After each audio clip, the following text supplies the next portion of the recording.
NCERT solution आप लोगों को नोट्स पूरा बता दिए।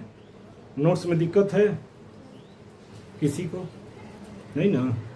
देखिए नोट्स तो पढ़ लिए, अब उसका क्या किया जाए एनसीईआरटी, क्योंकि एग्जाम में ना, बोर्ड एग्जाम में सबसे ज़्यादा एनसीईआरटी आ रही हैं। साइड बुक से तो आते हैं क्वेश्चन, लेकिन सबसे ज़्यादा 70% इस समय एनसीईआरटी से ही आ रही हैं क्वेश्चन।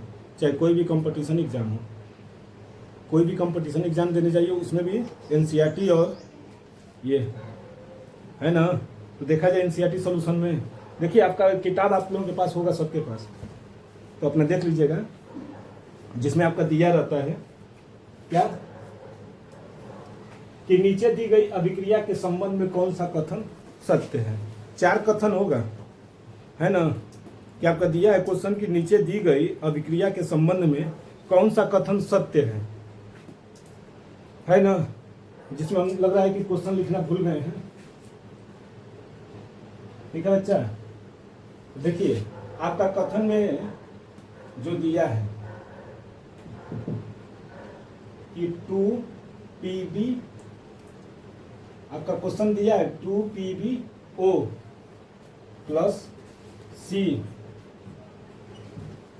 2Pb प्लस CO2, यही दिया है आपका क्वेश्चन। यही दिया है कि नीचे दी गई अभिक्रिया के संबंध में कौन सा कथन सत्य है। तो इसमें 4 ऑप्शन दिए हैं ना। चारों ऑप्शन को देखा जाए, क्या पहला दे रहा है शीशा अपचयित हो रहा है। आप कहेंगे इसमें शीशा कहाँ है ना, तो पीबी जो है ना वो क्या है, शीशा है, याद कर लीजिएगा। पीबी शीशा है और वो क्या है, ऑक्सीजन, और सी कार्बन है। पीबी का मतलब लेड, लेड को ही क्या कहते हैं, शीशा भी कहते हैं। ठीक, लेप किया जाता है, लेप किया जाता है ना शीशे पर, तो लेड ऑक्साइड का किया जाता है। तो कह रहा है क्या शीशा अपचयित हो रहा है, या कार्बन डाइऑक्साइड उपचयित हो रहे हैं, या कार्बन उपचयित हो रहा है, यानी अपचयन उपचयन पढ़ाए हैं ना अभी। अपचयन अभिक्रिया किसे कहते हैं और उपचयन अभिक्रिया किसे कहते हैं। अपचयन में क्या होंगे, इलेक्ट्रॉन ग्रहण करता है, और उपचयन में इलेक्ट्रॉन देता है, यानी जो धनायन होगा, जिसकी मात्रा धनायन बढ़ती जाएगी वो ऑक्सीकरण या फिर उपचयन, और जिसमें ऑक्सीजन की कमी होगी, जिसमें देखिए नहीं है कि जिसमें इलेक्ट्रॉनों की वृद्धि होती है, ऑक्सीकरण हो जाती है। जो इलेक्ट्रॉन देता है ऑक्सीकरण, और जो लेता है अपचयन। तो यहाँ पर सबसे पहले देखा जाए ना, यहाँ पर इसका कितना माइनस हो जाएगा, 2, और इसके कितने हैं +2। जब 2 माइनस है तो वो क्या होगा, +2 हो रहा है। हाई क्या है 0, हाई -2, हाई +4, इसका क्या हो रहा है 0 ना हो रहा है। यही है ना, सबका ऑक्सीकरण संख्या लिख दी है कि इस पर कितने हैं +2, इस पर -2। ये अकेले है तो 0, ये अकेले हो गया तो 0, और ये कार्बन ऑक्सीजन पर कितने माइनस हैं 2, तो ऑक्सीजन की संख्या कितनी है 2, तो 2 दूना 4, तो ये भी 4 होंगे ना, हो गए। तो क्या दे रहा है कि क्या शीशा जो है अपचयित हो रहा है। तो देखा जाए अपचयित हो रहा है कि नहीं, चारों ऑप्शन तो ढूंढना पड़ेगा। तो देखिए प्लस से क्या हो गया है 0 हो गया, घट रहा है कि बढ़ रहा है, घट रहा है ना। तो उपचयित हो रहा है कि नहीं, क्या अपचयित हो रहा है, अपचयित हो रहा है, अपचयन हो रहा है ना इसका, क्योंकि माइनस में जा रहा है, और जो माइनस में जाएगा वो क्या होगा, और जो प्लस में जाएगा उपचयित। तो देखिए यानी ये क्या हो रहे हैं, इसका अपचयन हो रहा है कि नहीं, हो रहे हैं। और दूसरा तो हो रहा है क्या, कार्बन डाइऑक्साइड उपचयित हो रहे हैं। तो कार्बन डाइऑक्साइड ये तो सही नहीं कहेगा, क्योंकि एक का ना बताया जाता है, कार्बन डाइऑक्साइड थोड़ी बताएंगे। CO2 इधर है तो पता नहीं चलेगा। ये पहला, दूसरा ऑप्शन क्या है, पूरी तरह से गलत। तीसरा क्या है, कार्बन उपचयित हो रहे हैं, उपचयित यानी ऑक्सीकरण हो रहे हैं, क्या है 0 है ना, और 0 से क्या हो गया, धनायन हो गया, क्या हो गया, उपचयन हो रहा है ना। यानी किसमें हो रहा है, लेड में क्या हो रहा है, अपचयन हो रहा है, और कार्बन में क्या हो रहा है, उपचयन यानी ऑक्सीकरण हो रहे हैं ना। और लास्ट वाला कह रहा है लेड ऑक्साइड उपचयित हो रहे हैं। 2 को तो ऐसे ही दिख रहे हैं साफ साफ, कार्बन डाइऑक्साइड कह रहा है और लेड ऑक्साइड, ये दोनों तो ऐसे ही काट देंगे, ये दोनों तो ऐसे ही कट गए ऑलरेडी। तो आंसर दिया है, 4 ऑप्शन दिए हैं, ए में दिया है पहला और दूसरा, गलत है। दूसरा और पहला और तीसरा, यानी क्या हो रहा है, सीसा का अपचयन हो रहा है और लेड का क्या हो रहा है, उपचयन हो रहा है। हाँ, तो पहला और आपका तीसरा ऑप्शन क्या है, सही है। यहाँ पर आपका ऑप्शन में क्या है, पहला व तीसरा क्या दिया है कि लेड का अपचयन हो रहा है और कार्बन का उपचयन हो रहा है ना, जैसे अभिक्रिया करके दिखा दिए। अब दूसरा और चौथा कह रहा है कार्बन डाइऑक्साइड और लेड ऑक्साइड, तो उससे तो कोई मतलब ही नहीं है, मतलब आपको से मिल गया तो वो दोनों क्या हो गए, सही हो गए। इसके बाद दूसरा कह रहा है का, दूसरा क्वेश्चन आपका लिखा है कि Fe2O3 plus 2Al, Al2O3 plus 2Fe में किस प्रकार की अभिक्रिया है, में किस प्रकार की अभिक्रिया है, बताएंगे आप लोग, पढ़ा दिए हैं ना। देखिए Fe2O3 है ना, अब बताइए एल्युमिनियम क्या कर रहा है, आयरन को विस्थापित कर रहा है ना, विस्थापित कर रहा है, अकेले कर रहे हैं ना, विस्थापन अभिक्रिया है कि नहीं है, क्योंकि आयरन के जगह पर क्या आकर जुड़ गया है, एल्युमिनियम, और आयरन को क्या कर दिया, अलग कर दिया, यानी ये आकर इसके जगह पर विस्थापित हो गया ना, इसलिए यह अभिक्रिया क्या होगी, विस्थापन अभिक्रिया, यही ना होगा। यानी उत्तर में क्या लिख देंगे, विस्थापन। 4 ऑप्शन आपके दिए हैं, जिसमें आपका सही ऑप्शन कौन सा होगा, विस्थापन अभी, समझ गए, बोलिए। आपके 4 ऑप्शन दिए हैं बुक में, तो चारों में से कौन सा सही हो जाएगा, तो विस्थापन अभिक्रिया हो रहा है ना, क्योंकि एल्युमिनियम जो है आयरन से क्या है, ज्यादा क्रियाशील है, तभी तो हटा रहा है। कम क्रियाशील अगर ये यहाँ पर रहता है, यही अभिक्रिया ऐसे रहता, उल्टा कर देता ना, तो अभिक्रिया है ही नहीं। वो पीरियाडिक टेबल आता है ना, तो उसमें सबसे ऊपर रहता है, जो ऊपर रहते हैं वो एक्टिव रहते हैं, जो नीचे रहते हैं कम एक्टिव रहते हैं। जैसे जैसे आते हैं आवर्त सारणी, तो आवर्त सारणी में जब पढ़ाया जाएगा आपको तो बताया जाता है कि कैसे क्रियाशील होते हैं। अब बताइए एल्युमिनियम जो है 3 इलेक्ट्रॉन देकर अपने आप को एक्टिव कर लेता है, जबकि आयरन 2 देता है, ये भी 3 देता है, आयरन भी 3 भी देता है।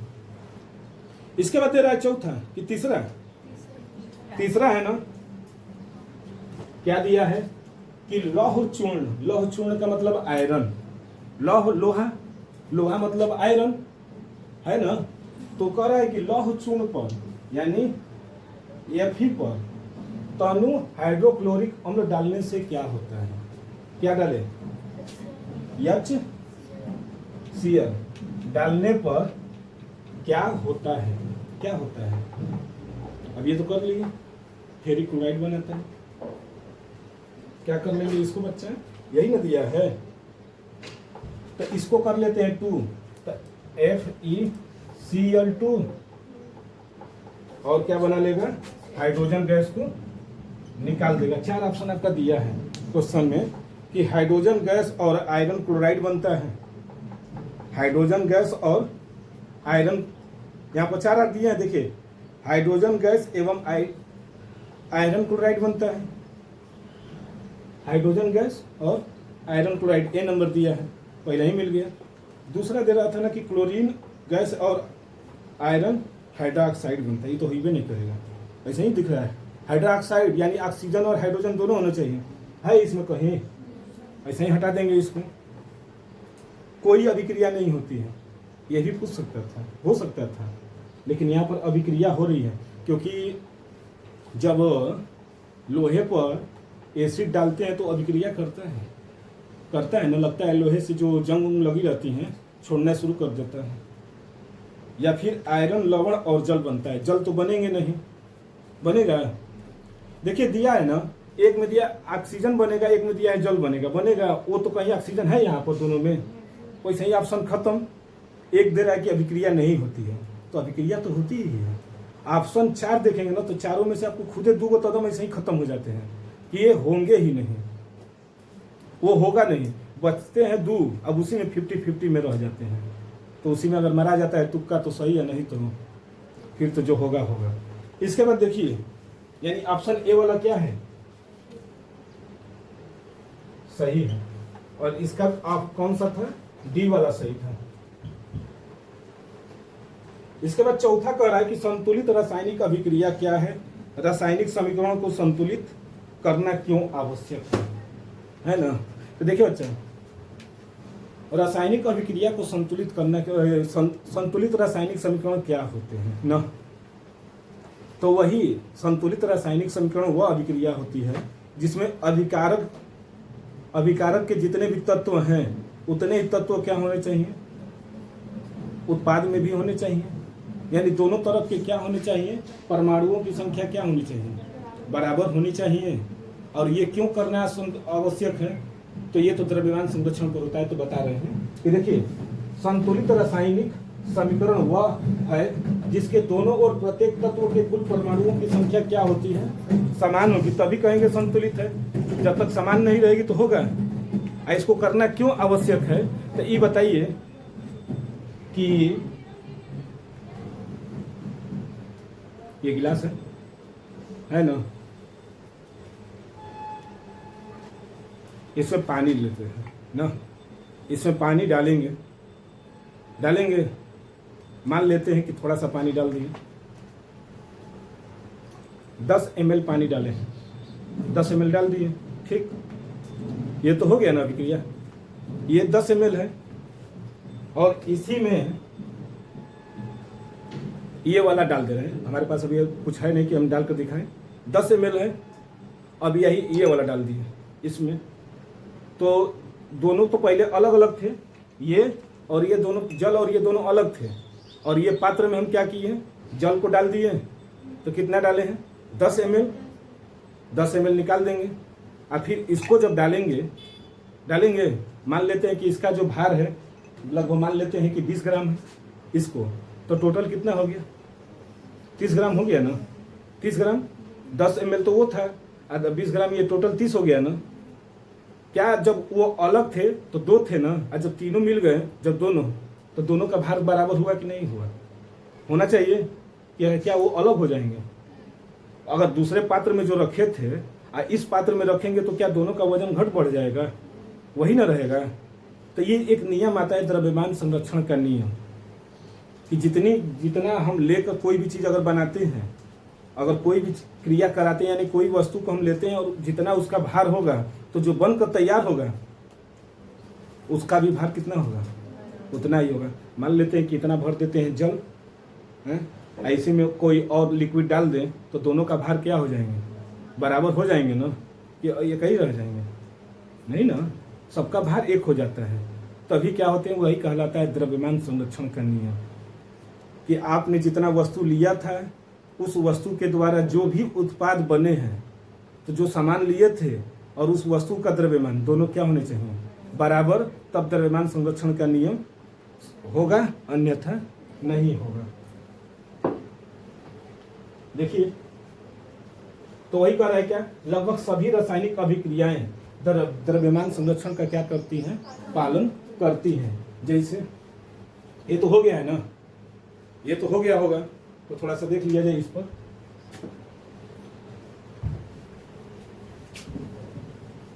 द्रव्यमान संरक्षण को आपको दिखा देते हैं।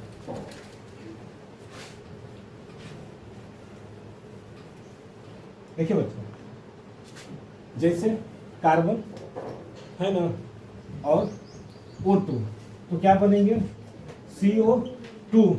दोनों के भार अभी दिखा दे रहे हैं आपको साथ बराबर करके। जैसे कार्बन का जो भार होता है, इसका जो द्रव्यमान होता है 12 होते हैं, जबकि ऑक्सीजन के कितने होते हैं, 16, 8 दूना के 16, तो 16 है ना, तो 16 दूना के कितना हो जाएगा, 32 हो जाएंगे।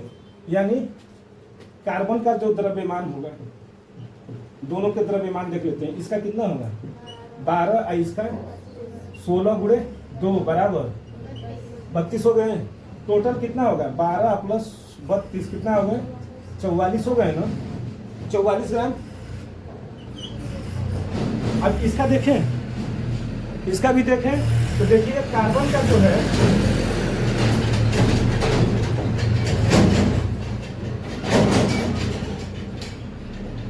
कार्बन का कितना होता है 12 अहाई 16 गुणे 2 होगा ना, यानी 12 गुणे 32 बराबर 44 ग्राम आया है कि नहीं। दोनों बनकर तैयार हुए तो उतने ही ना है। इसी को कहा जाता है द्रव्यमान संरक्षण का नियम। दूसरा एग्जाम्पल दिखा दें, कहिए तो एक और एग्जाम्पल दे दें। हाँ, कोई भी अभिक्रिया दीजिए तुरंत अपन देखा जाए। देख लेते हैं एक और अभिक्रिया को।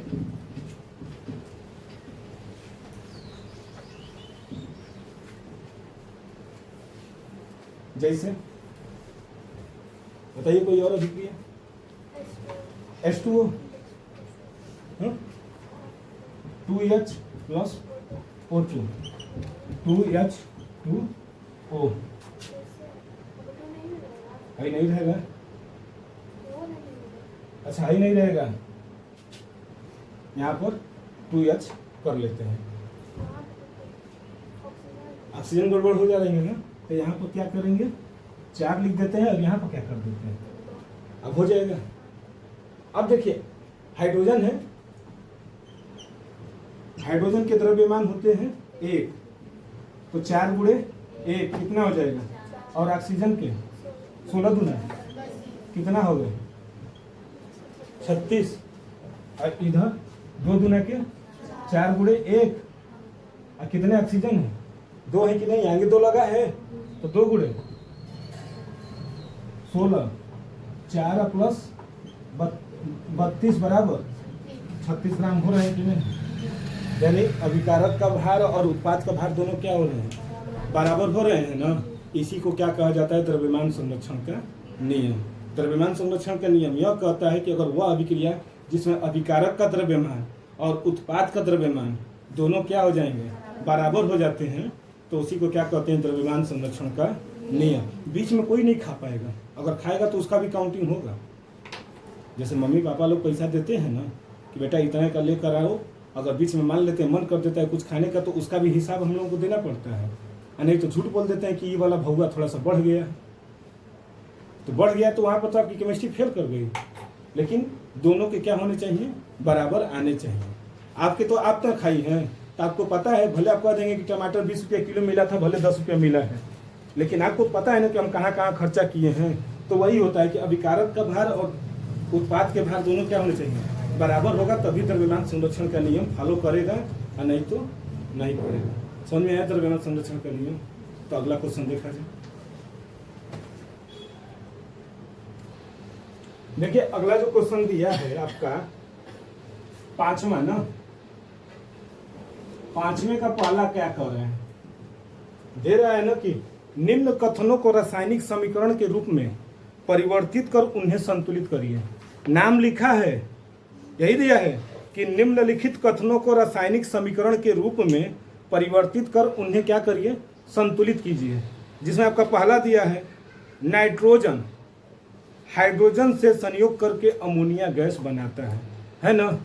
यानी क्या कर रहा है पहला कि नाइट्रोजन ना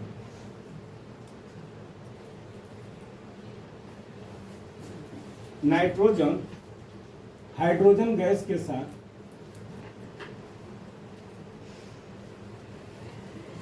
हाइड्रोजन गैस से संयोग करके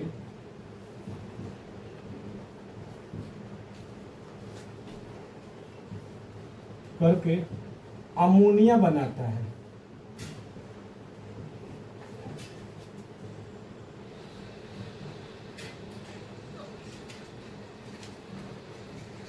अमोनिया बनाता है नाइट्रोजन और हाइड्रोजन है ना। तो नाइट्रोजन का सिंबल N, नाइट्रोजन को क्या लिखेंगे N2 लिखेंगे ना।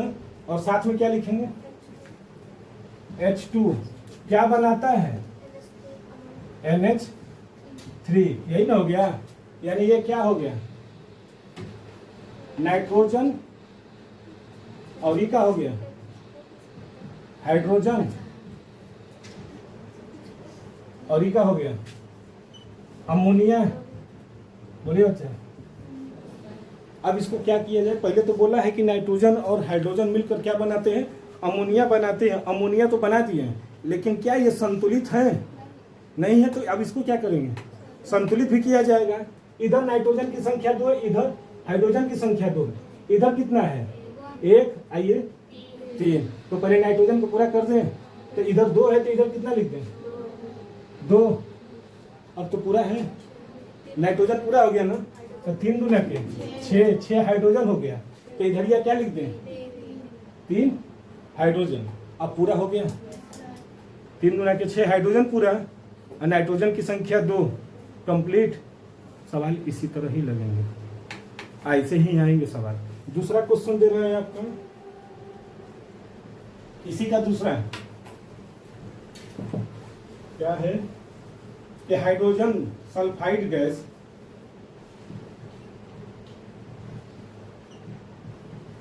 हाइड्रोजन सल्फाइड गैस ना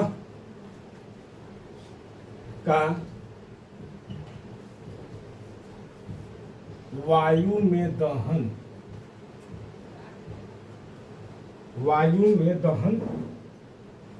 होने पर जल और सल्फर डाइऑक्साइड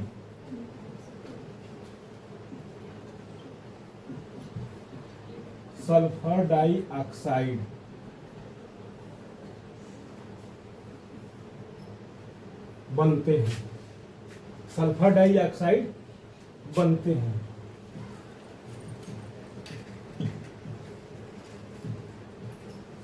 यही है हाइड्रोजन, क्या बोला है, हाइड्रोजन सल्फाइड ना, है ना। तो हाइड्रोजन सल्फाइड का सूत्र H2S है ना।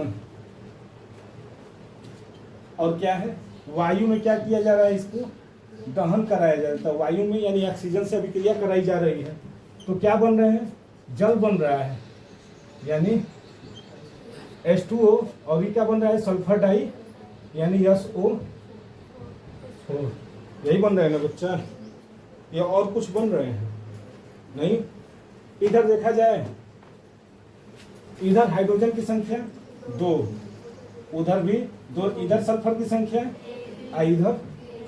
इधर ऑक्सीजन की संख्या कितनी हो गई, 2 और 1, 3। यही तो समस्या हो गई ना। तो क्या किया जाएगा अब इसके लिए, ऑक्सीजन को घटाया बढ़ाया जाए।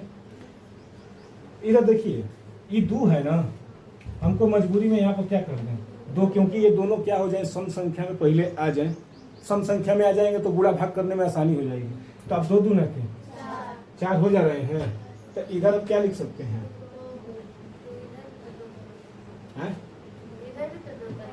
इसको 2 कर दीजिए और इसको 2, तब कितने हो जाएंगे, 2 दूना के 4 और 2 6।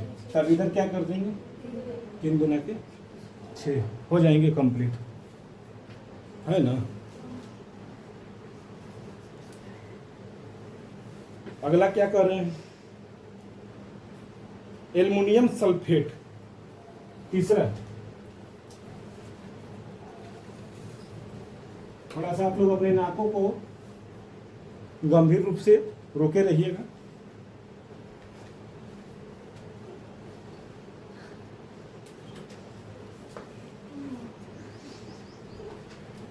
एल्युमिनियम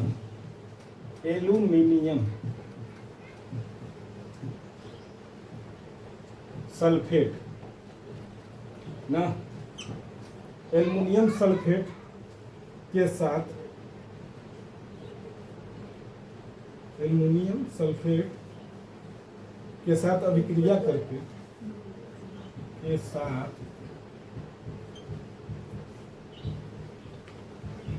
अभिक्रिया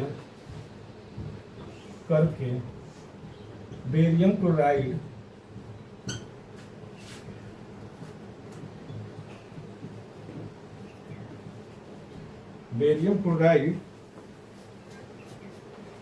क्या बना लेता है, एल्युमिनियम क्लोराइड और barium sulphate. Aluminium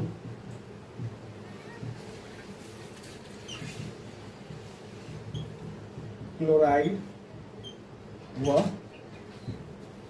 barium sulphate का अवच्छेद देता है। यही दिया है आपका क्वेश्चन ना, क्वेश्चन तो यही दिया है। तो एल्युमिनियम सल्फेट ना, तो एल्युमिनियम का क्या सूत्र होता है, Al होता है ना। देखिए Al पर कितने होते हैं धन आयन, 3, और सल्फेट पर 2 है ना, दोनों को बराबर करना है। तो इससे कितना का गुणा कर दें, 3 का, और इसका कितना कर दें, तो दोनों बराबर हो जाएंगे। 3 दूना के 6 और 3 दूना के हो जाएंगे ना। तो यहाँ पर लिख सकते हैं Al2SO4 का होल थ्राइस, यानी 3। एल्युमिनियम कितने हो जाएंगे, 2, और SO4 कितने हो गए, 3। इसके आधार पर 3 से गुणा किए हैं ना। बेरियम क्लोराइड से अभिक्रिया कर रहा है, बेरियम क्लोराइड यानी BaCl2, यही दिया है। तो क्या बन रहा है, एल्युमिनियम क्लोराइड ना। देखिए एल्युमिनियम पर कितने हैं धन आयन, 3, और क्लोरीन पर कितना ऋण आयन, 1। तो इसको कितना करेंगे गुणा, 3 का करेंगे तभी ना होगा। तो क्या लिख देंगे, AlCl3, और क्या बन रहे हैं, बेरियम सल्फेट। यानी बी पर तो डबल प्लस होते हैं और सल्फेट पर क्या होते हैं, डबल माइनस। तो BaSO4 अभिक्रिया अभी संतुलित नहीं है। कहाँ से होगा, उधर सल्फेट 3 है, इधर कितना है, अरे उधर 1 है, इधर 3 है ना। तब क्या किया जाए, इनको थोड़ा सा बढ़ा दिया जाए, इनको 3 से कर देते हैं, 3 से करेंगे तभी नहीं ले जाकर क्या लिखेंगे, 3, तभी तो कंप्लीट होंगे। क्योंकि बेरियम ये सल्फेट क्या है, 3 है, तो उधर हमको 3 करना है ना। तो हम उधर क्या कर दिए, 3 से गुणा किए, तो ये तो बराबर हो गए। बेरियम और सल्फेट क्या हो गए, बराबर। अब किसको बराबर करना है, एल्युमिनियम को और क्लोरीन को। तो 3 दूना के 6, और एल्युमिनियम कितना है, 2। तो ये तो 3 है, यहाँ पर 2 लिख देंगे तो हो जाएगा, हो गया, संतुलित हो गया अभिक्रिया, कोई दिक्कत नहीं। अगला देखा जाए, डी नंबर, आपका डी नंबर है ना, ये आपका ABC करके दिया है क्वेश्चन में। डी नंबर दे रहा है कि पोटेशियम धातु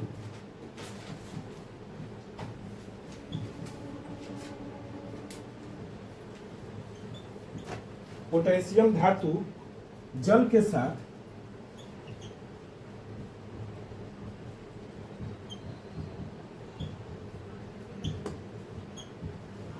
के साथ अभिक्रिया करके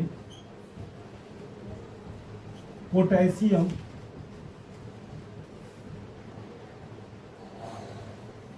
हाइड्रोक्साइड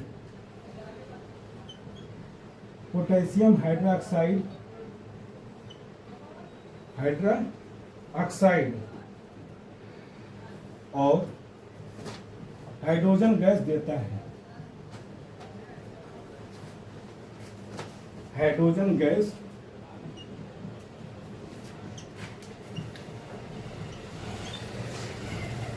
देखिए यही ना है। तो पोटेशियम का हमको पता है क्या होता है, के। पोटेशियम का तो के होता है, और किससे कर रहा है, तो H2O जल से क्या बन रहा है, पोटेशियम हाइड्रोक्साइड, यानी KOH, पोटेशियम हाइड्रोक्साइड और क्या दे रहा है, हाइड्रोजन गैस यानी H2 बाहर ना। इधर ऑक्सीजन की संख्या कितनी है, उधर 3। ये दोनों तो कंप्लीट है, तो अनकंप्लीट कौन है, तो हाइड्रोजन। हाइड्रोजन हो रहा है ना, तो इसको दोनों को क्या करेंगे, 3 है ना, तो पहले हम इधर इसको सम संख्या कर दें तो 2 दूना के 4 हो जाएंगे। अब क्या किया जाए, 2 यहाँ पर कर दे तो 2 दूना के 4। ऑक्सीजन 2 है, क्या अब घटा बढ़ा है अभी, पोटेशियम। पोटेशियम को यहाँ पर क्या कर दें, 2 लिख दें, अभिक्रिया हो गई। 4 थे, 5वें में आपका 4 दिया था क्वेश्चन, जो चारों को क्या किए हैं, लिख दिए हैं। इसका क्या दिया है, ये ऐसे दिए रहते हैं, उसका जो होता है नाम दिया रहता है, उसके समीकरण के द्वारा लिखना होता है। ये तो रासायनिक अभिक्रिया है, रासायनिक अभिक्रिया को किसमें परिवर्तन करना है, समीकरण में। तो समीकरण के लिए तो उसके सिंबल के अनुसार करते हैं। तो ये हो गए। अब जानते हैं क्या देगा अगला क्वेश्चन, कि निम्न रासायनिक समीकरण को क्या करना है, संतुलित करना है। यहाँ पर तो ऐसे कर रहे थे, अब उसको क्या करेंगे, समीकरण दिया रहेगा और उसको संतुलित करें। तो ये पहले कर लीजिए। देखिए बच्चा, अगला दे रहा है ना 6वां नंबर, कि निम्न रासायनिक समीकरण को संतुलित कीजिए। यानी 6वां नंबर कह रहा है कि रासायनिक समीकरण को संतुलित करना है ना। रासायनिक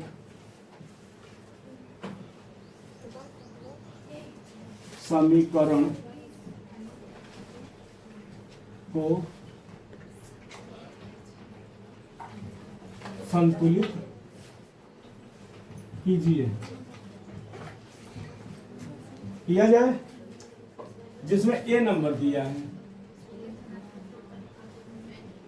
हाँ क्या दिया है, HNO3 प्लस CaOH का होल ट्वाइस न जी, दिया है CaNO3 का whole twice plus H2। Twice का मतलब क्या होता है, 2। ट्वाइस का मतलब 2, थ्राई मतलब 3 ना। होल थ्राई, थ्राई बोलते हैं ना, तो 3 बोला जाता है। मोनो होता है तो 1 होता है। इसको क्या करना है बच्चा, संतुलित करना है ना। तो देखिए संतुलित के लिए क्या करना पड़ेगा, पहले देखिए तो इसमें क्या होंगे, पहले इसका क्या लिख दें, जो सिंबल जितने जितने हैं सब पहले क्या लिखेंगे, तत्व, अभिकारक और उत्पाद। तो तत्व में क्या है, HNO3, इधर CaO और H ले चुके हैं ना, हो गया। पहले जो दिया है, हाइड्रोजन इधर कितने हैं, 2 है, 3 है ना।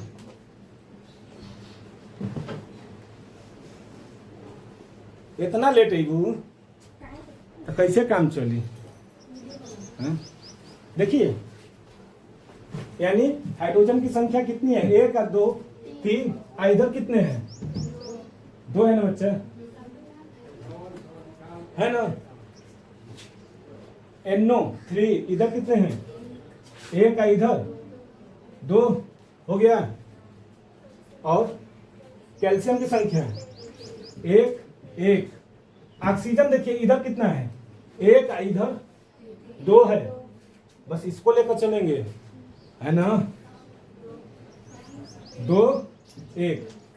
अब कहेंगे कि इसमें भी तो है, नहीं लेंगे क्योंकि हम साथ में लेकर चले हैं ना, हाई वाला, तो इसीलिए उसको ऑक्सीजन को काउंटिंग नहीं करेंगे। तो देखिए जो सबसे आसान है पहले उसको पूरा करें, हाई वाला को तो क्या कर दें, 2 से गुणा कर दें, यानी इसमें 2 HNO3 CaOH का होल ट्वाइस, CaNO3 का होल ट्वाइस और H2O हो गया।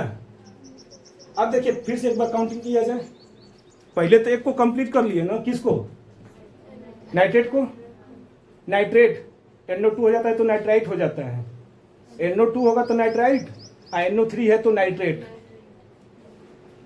देखिए हाइड्रोजन की संख्या गिना जाए, 2, इधर 2 कितने हो गए, इधर कितना है, इधर बढ़कर कितना हो गया, 1 बढ़ गया था तो कितना हो गया, इधर 2, तो इसी में क्या कर दें, इधर 2 से गुणा कर दें, तो आप फिर से काउंटिंग किया जाए ना। तो देखिए 2 ये कंप्लीट, हाइड्रोजन है ना कंप्लीट। अब क्या नहीं कंप्लीट है,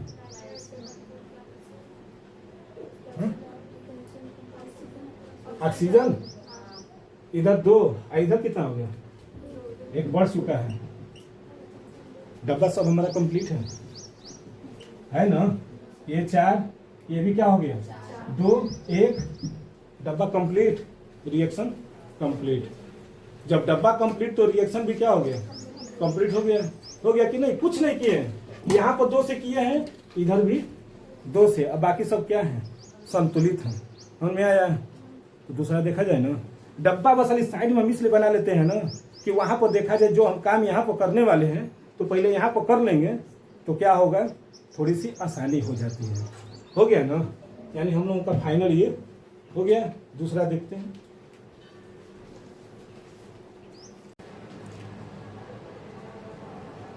देखिए छठवां का बी ना जी,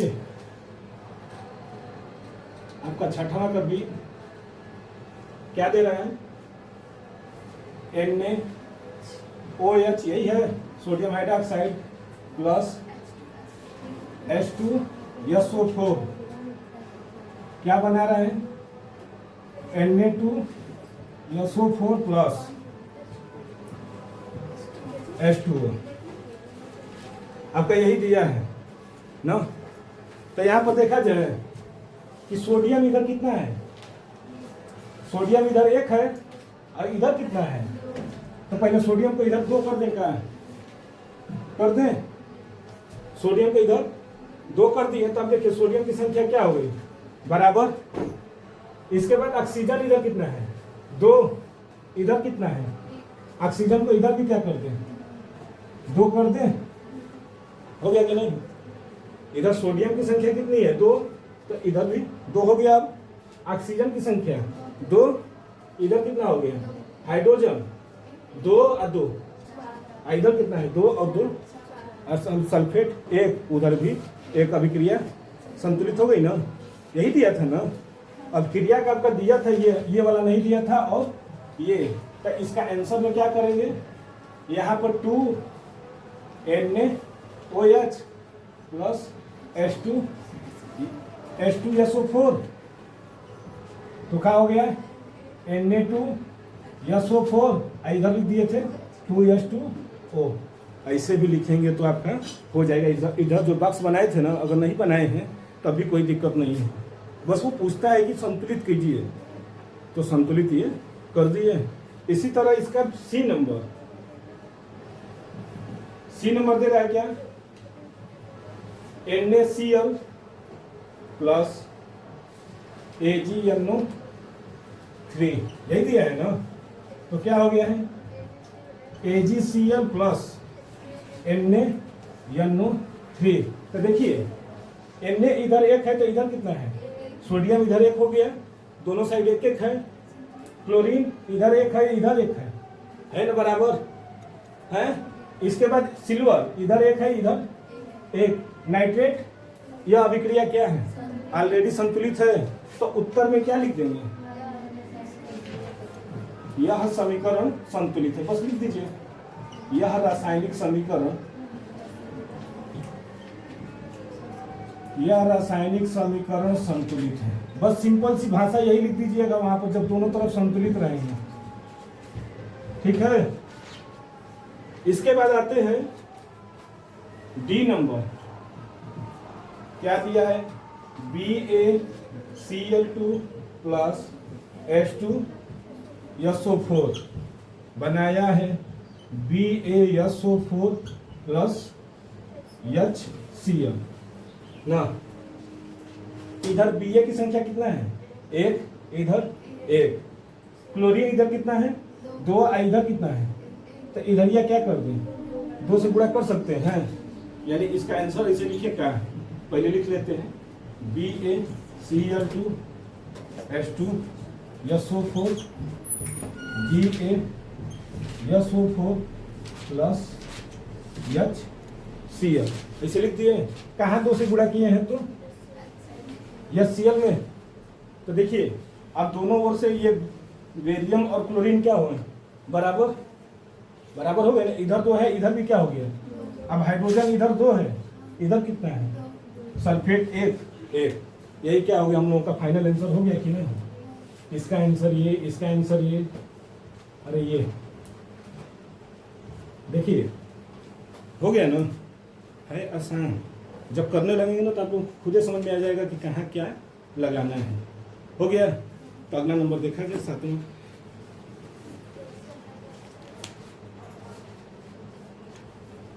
देखिए 7वां क्या कह रहा है कि निम्नलिखित अभिक्रियाओं के लिए संतुलित रासायनिक समीकरण लिखिए। निम्नलिखित अभिक्रियाओं के लिए संतुलित रासायनिक समीकरण लिखना है ना जी। 7वां नंबर है, 7वां का ए नंबर क्या दिया है, देखिए यहाँ पर नाम लिखे हैं, उसको पहले किस में लिखेंगे, समीकरण में, और फिर उसको संतुलित भी करना है, दोनों काम करना है। जिसमें दिया है कैल्शियम हाइड्रोक्साइड ना, 7वां का पहला नंबर क्या दिया है, कैल्शियम हाइड्रोक्साइड,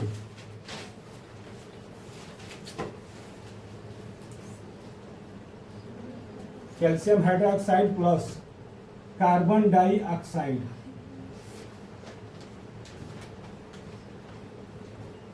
कार्बन डाइऑक्साइड, तो क्या बना ले रहा है, कैल्शियम कार्बोनेट,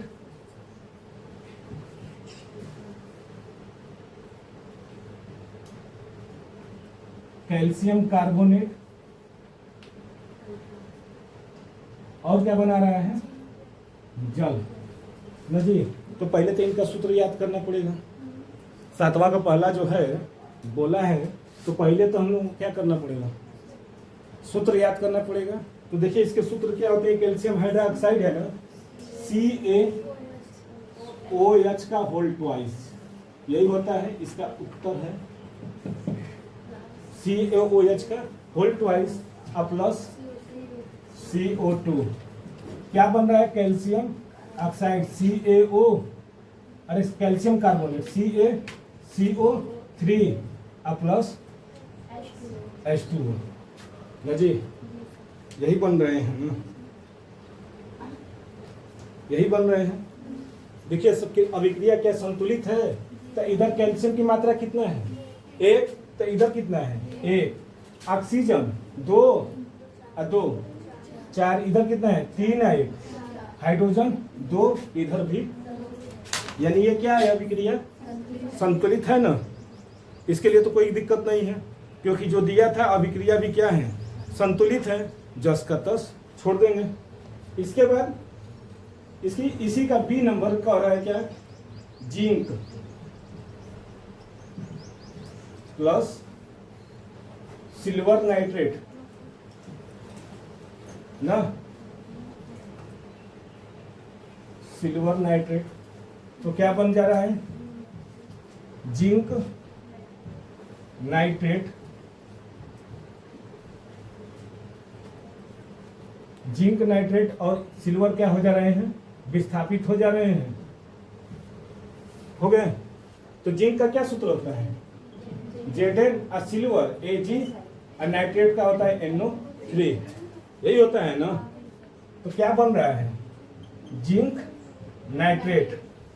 देखिए बच्चे, सिल्वर पर 1 प्लस होता है, सिल्वर पर 1 धन आयन होते हैं, तो नाइट्रेट पर 1 ऋण आयन होते हैं, लेकिन जिंक पर क्या होते हैं 2 धन आयन होते हैं, तो ये एक ही ऋण आयन है ना, तो इसको लिए क्या करना पड़ेगा, इसको 2 करना पड़ेगा ना, है ना। जैसे जिंक है तो डबल प्लस है, और NO3 कितना है 1 माइनस, तभी 1 नाइट्रेट अभी चाहिए ना, तो इसीलिए इसको क्या कर देंगे, इसे घेर कर 2 कर सकते हैं, तब 2 हो जाएगा ना। तब इसके क्या हो जाएंगे, 2 ऋण आयन और 2 धन आयन, तभी ना अभिक्रिया संपन्न होगी। तो इसके लिए यहाँ पर हटा देंगे, और ब्रैकेट में क्या लिख देंगे, ZnNO3 का होल ट्वाइस हो जाएगा। और क्या निकल रहे हैं तो Ag निकल रहे हैं ना। इधर जीन कितना है, एक, इधर एक, Ag इधर एक है, उधर कितना है, एक, लेकिन क्या बदल रहा है, नाइट्रेट। नाइट्रेट इधर कितना है, एक, इधर कितना है, तो इसके आगे क्या कर दें, 2 कर दें। तो जब ये 2 करेंगे तो ये सिल्वर भी क्या हो गए, बढ़ गए कि नहीं, अब हो गया अभिक्रिया संतुलित, अब तो हो गया ना। इसी तरह C number, aluminium, aluminium, aluminium plus copper chloride,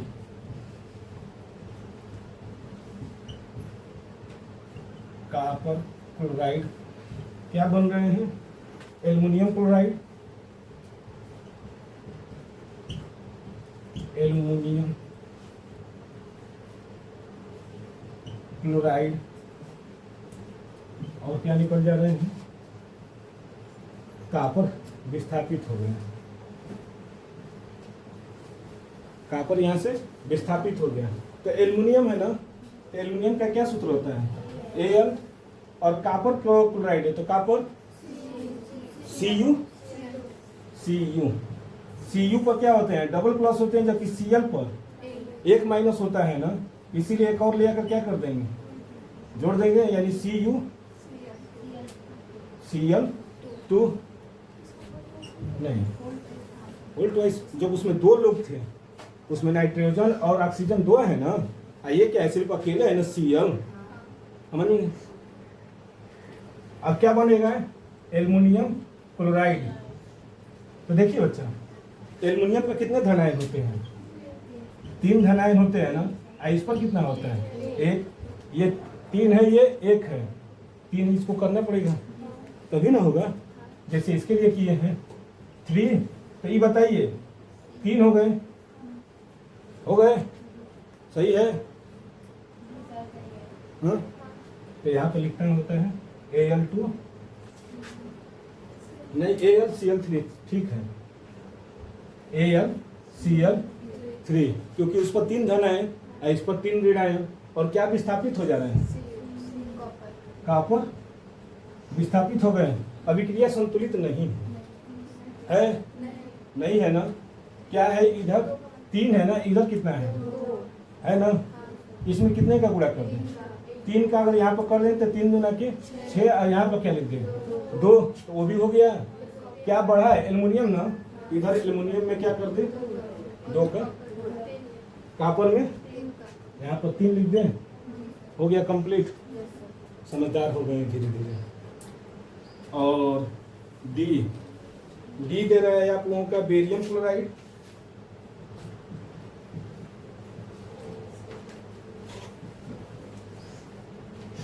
barium chloride और पोटेशियम सल्फेट।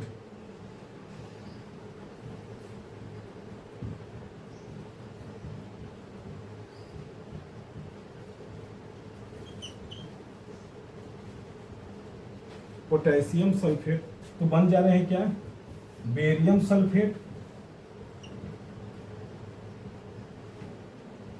और साथ में क्या बन रहे हैं, पोटेशियम क्लोराइड।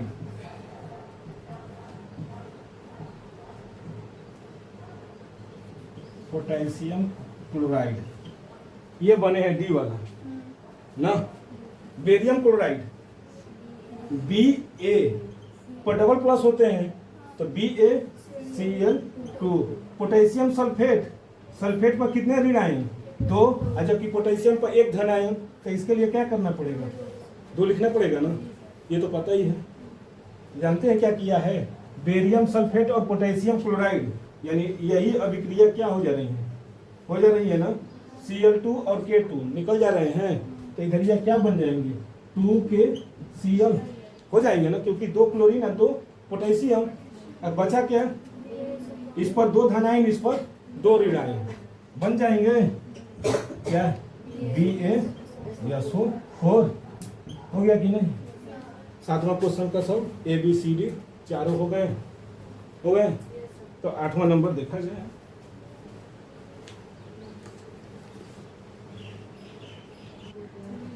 देखिए बच्चा 8वां नंबर कह रहा है ना कि निम्नलिखित अभिक्रियाओं के लिए संतुलित रासायनिक समीकरण लिखिए। जैसे 7वां था उसी तरह 8वां है, बस थोड़ा सा चेंज किया है कि अभिक्रियाओं के प्रकार बताना है। जिसमें अभिक्रियाओं के प्रकार है ना, संयोजन अभिक्रिया, वियोजन अभिक्रिया, उभय अपघटन, ऊष्माक्षेपी, ऊष्माशोषी, रेडॉक्स अभिक्रिया, यही सब ना, सब बता दिए अभिक्रियाओं के प्रकार कि कौन कौन क्या है। तो अब उसका के जो संतुलित तो कर लेंगे, लेकिन साथ में क्या बताना है, उसके प्रकार कौन से होंगे, है ना, जो कि हम पीछे बता चुके हैं। तो देखिए ए नंबर क्या दे रहा है, क्या दिया है, पोटेशियम ब्रोमाइड।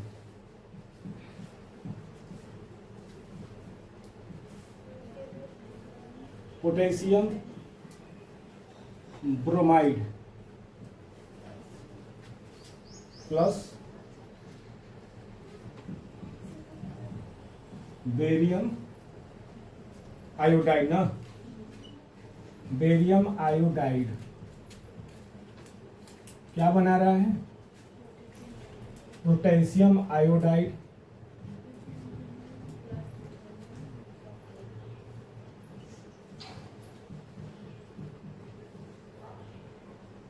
पोटेशियम आयोडाइड और बेरियम ब्रोमाइड।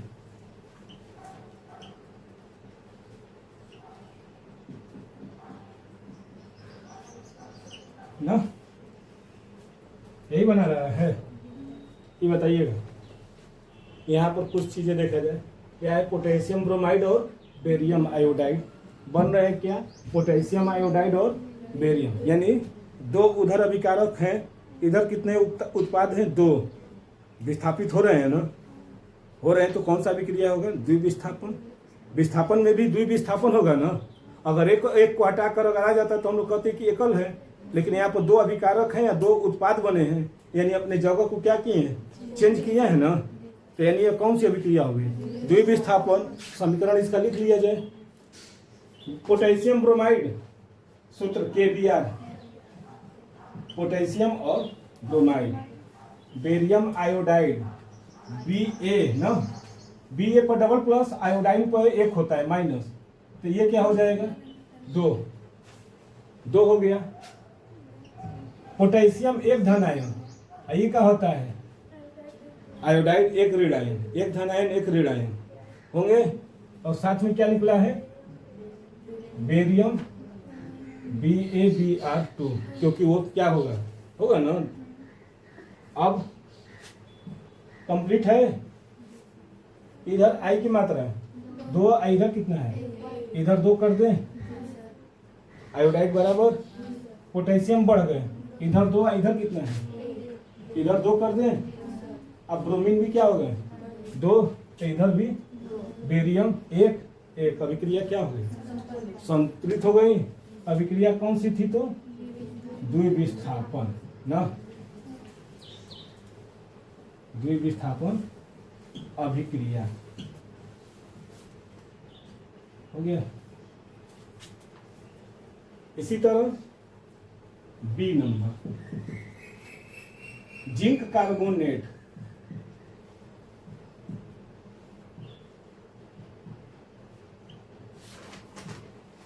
जिंक कार्बोनेट और zinc oxide.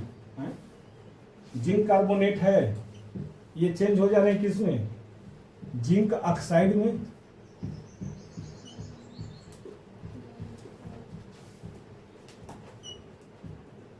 Plus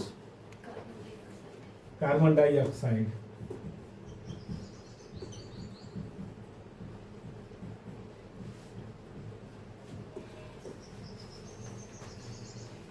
carbon dioxide ना, एकल उत्पाद है और किस में बदल गए हैं, दो उत्पादों में, तो वियोजन अभिक्रिया है, विघटन जिसको अभिक्रिया कहते हैं। यानी एकल था और दो में क्या हो गए, टूट गए, और टूटने की क्रिया को क्या कहते हैं, वियोजन या फिर अपघटन, यही ना। तब जिंक कार्बोनेट है, यानी जिंक पर डबल धन आयन और कार्बोनेट पर डबल ऋण आयन, क्या बना है, जिंक ऑक्साइड और CO। देख लीजिए जिंक इधर कितने हैं, एक, इधर एक, कार्बन एक, कार्बन एक, ऑक्सीजन इधर 3 उधर भी, अभिक्रिया क्या है, ऑलरेडी संतुलित हो गई, हो गया ना, अभिक्रिया संतुलित है, दोनों तरफ बराबर है। अब कौन सा अभिक्रिया है तो विघटन अभिक्रिया, हाँ एक ही होता है। सी नंबर क्या कह रहे हैं, सी नंबर दे रहा है हाइड्रोजन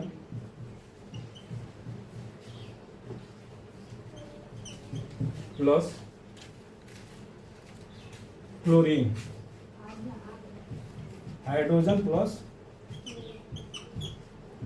क्लोरीन क्या बन रहा है, हाइड्रोजन क्लोराइड, हाइड्रोजन क्लोराइड। अच्छा, दो अभिकारक हैं और एक उत्पाद बन रहा है, अभिक्रिया दोनों जुड़ जा रहे हैं ना, और जुड़ने की क्रिया को क्या कहते हैं, संयोजन अभिक्रिया, है ना। दो है, इधर हाइड्रोजन है और इधर क्लोरीन है, यानी H2 प्लस क्या बन रहा है, HCl, यही बन रहा है ना। हाइड्रोजन की संख्या 2, क्लोरीन की संख्या 2, इधर क्या कर दें, कौन सी अभिक्रिया हो गई, संयोजन अभिक्रिया। समझ में आ रहा है ना।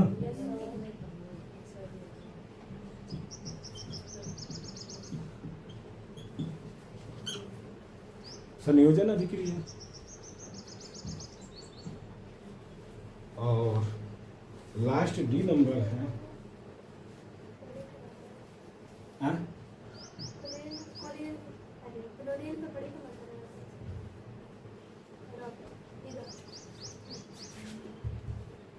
इस पर चलिए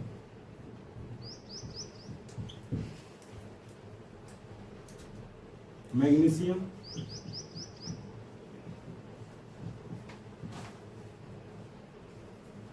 मैग्नीशियम प्लस हाइड्रोक्लोरिक अम्ल,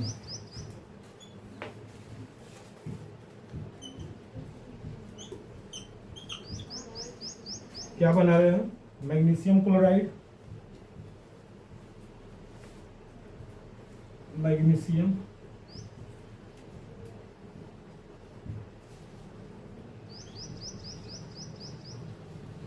क्लोराइड प्लस हाइड्रोजन। तो मैग्नीशियम है ना, तो Mg और हाइड्रोक्लोरिक अम्ल HCl बना रहे हैं MgCl2 हो जाएगा, क्योंकि Mg पर डबल प्लस, और क्या निकल जा रहे हैं H2, यानी मैग्नीशियम क्या कर दे रहा है, हाइड्रोजन को विस्थापित कर दे रहा है ना। यानी यहाँ पर तो 2 रख देंगे पहले अभिक्रिया बराबर करने के लिए, तो Mg जो है हाइड्रोजन को क्या कर दिया, विस्थापित कर दिया है, तो कौन सी अभिक्रिया होगी, विस्थापन होगा। इस तरह से आपका 8वां भी कंप्लीट, इस तरह से 8वां कंप्लीट हो गया। देख लीजिए कंप्लीट है, इधर मैग्नीशियम 1, उधर मैग्नीशियम 1, हाइड्रोजन 2, हाइड्रोजन 2, क्लोरीन 2, है ना। अब जो है 9वां नंबर,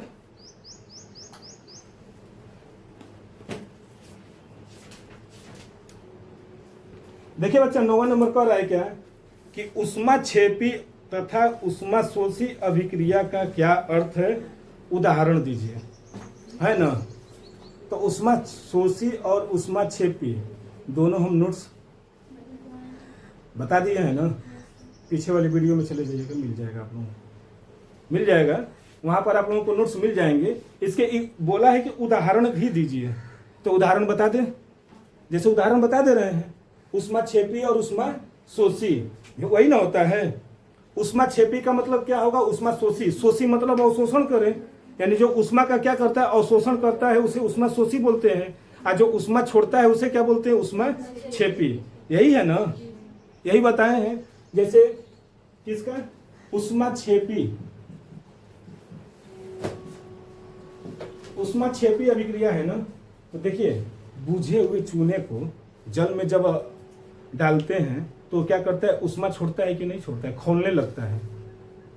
चूना है ना, पानी में डाल दीजिए तो वो क्या करता है, जलना शुरू हो जाता है, खौलने लगता है, यानी उष्मा का क्या करता है, उत्सर्जन करता है। तो वही क्या होते हैं, उष्मा क्षेपी।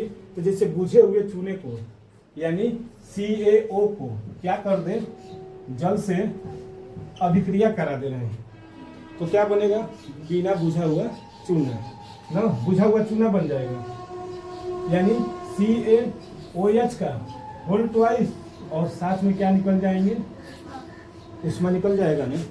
ये बिना बुझा हुआ है, बिना बुझा हुआ चूना, और ये होता है बुझा हुआ चूना। समझ गए? जैसे ले आएंगे ना जो बड़े बड़े रहते हैं चूना, उसको पानी में फेंक दीजिए, लगता है खौलने, उष्मा देने लगता है, जलने लगता है। जो रंग पोतते हैं ना सब, पोतैया वाला काम, तो चूना भेज देते हैं तो हो जाता है। अब तो खैर पुट्टी का ज़माना आ गया है, एशियन पेंट, सब पेंट लगवा रहे हैं क्योंकि उसमें फेस क्या हो, दिखाई दे। न तो हम लोगों के समय में मिट्टी से ही लेपन हो जाती थी। मम्मी जो थी, मिट्टी का घर था, लेप देती थी, गोबर मिलाकर पूरा एकदम, वो हम लोगों के समय बहुत सुंदर लगता था घर। आज पूरा पुट्टी है लेकिन सुकून नहीं है। वो वाले घर में सुकून था, आज ये पूरा दीवार एकदम पूरी तरह से चमक रहे हैं लेकिन सुकून नहीं है। वो घर था, वो जो बना था पहले, वो घर बनते थे, अब मकान बनते हैं। घर और मकान में अंतर होता है। घर जो होता है स्वर्ग की तरह होता है, जहाँ सभी लोग मिलकर रहते हैं। मकान है कि एक कमरे में रहते हैं, बस अपने से मतलब है, दूसरे से मतलब नहीं है ना। तो वो उसमें सुकून था लेकिन अब इसमें नहीं है। इसी तरह उष्मा शोषी ना, उष्मा शोषी अभिक्रिया। तो देखिए बच्चा, देखिए ये कई चीजें कम न दीजिए, ये कई चीजें हई क्या कर रहा था, उष्मा को दे रहा था, हई क्या कर रहे हैं, उष्मा को ले रहा है ना। इसी को उल्टा कर दीजिए, इसी को उल्टा कर दीजिए, तो ले रहा है ना, ले रहा है, यानी यहाँ पर CaOH का होल ट्वाइस प्लस उष्मा, यही ना लिखवाए थे इधर वाले में, हाँ होल ट्वाइस, तो क्या हो जाएंगे CaO plus H2O। Okay, just opposite कर दीजिए, हो जाएगा। ये उष्मा क्षेपी हो गए तो उसी का उल्टा अभिक्रिया लिख देंगे तो क्या हो जाएगा, ये उष्मा को क्या कर रहा है, अवशोषित ही कर रहा है ना, बस हो गया। अगला नंबर देखा जाए, क्या है अगला, श्वसन को उष्मा क्षेपी अभिक्रिया क्यों कहते हैं ना, इसको देखा जाए, वर्णन कीजिए।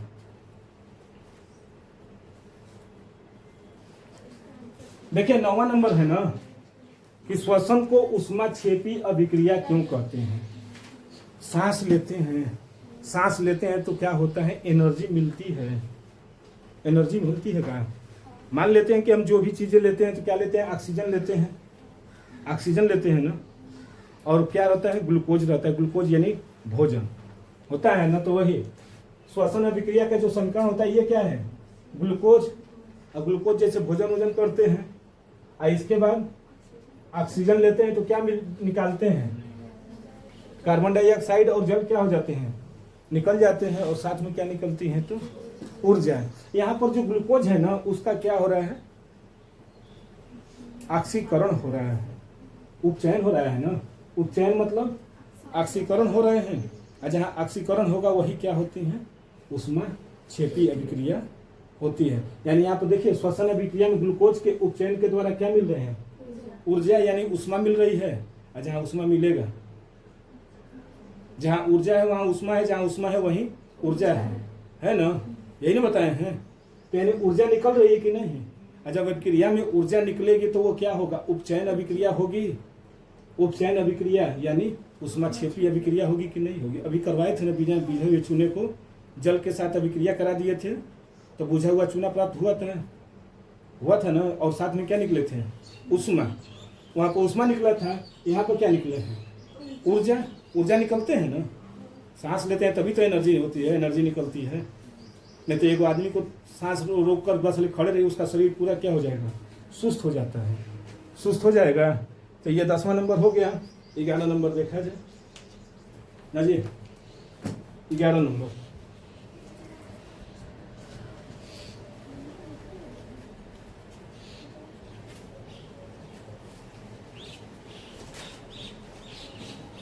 ग्यारह नंबर कह रहा है कि वियोजन अभिक्रिया को संयोजन अभिक्रिया के विपरीत क्यों कहा जाता है? हो गया बाबा। कह रहा है वियोजन अभिक्रिया को, यानी वियोजन मतलब क्या होगा? टूटना, को संयोजन अभिक्रिया का विपरीत क्यों कहते हैं? देखिए, एक चीज आता है वियोजन और एक आता है संयोजन, यही ना? ये बताइए, जहाँ टूटे हैं एक क्या कर रहा है? जुड़ रहा है, तो विपरीत न होगा। एक टूट रहा है, एक क्या हो रहा है? जुड़ रहा है, तो क्या होंगे? वियोजन अभिक्रिया है ना।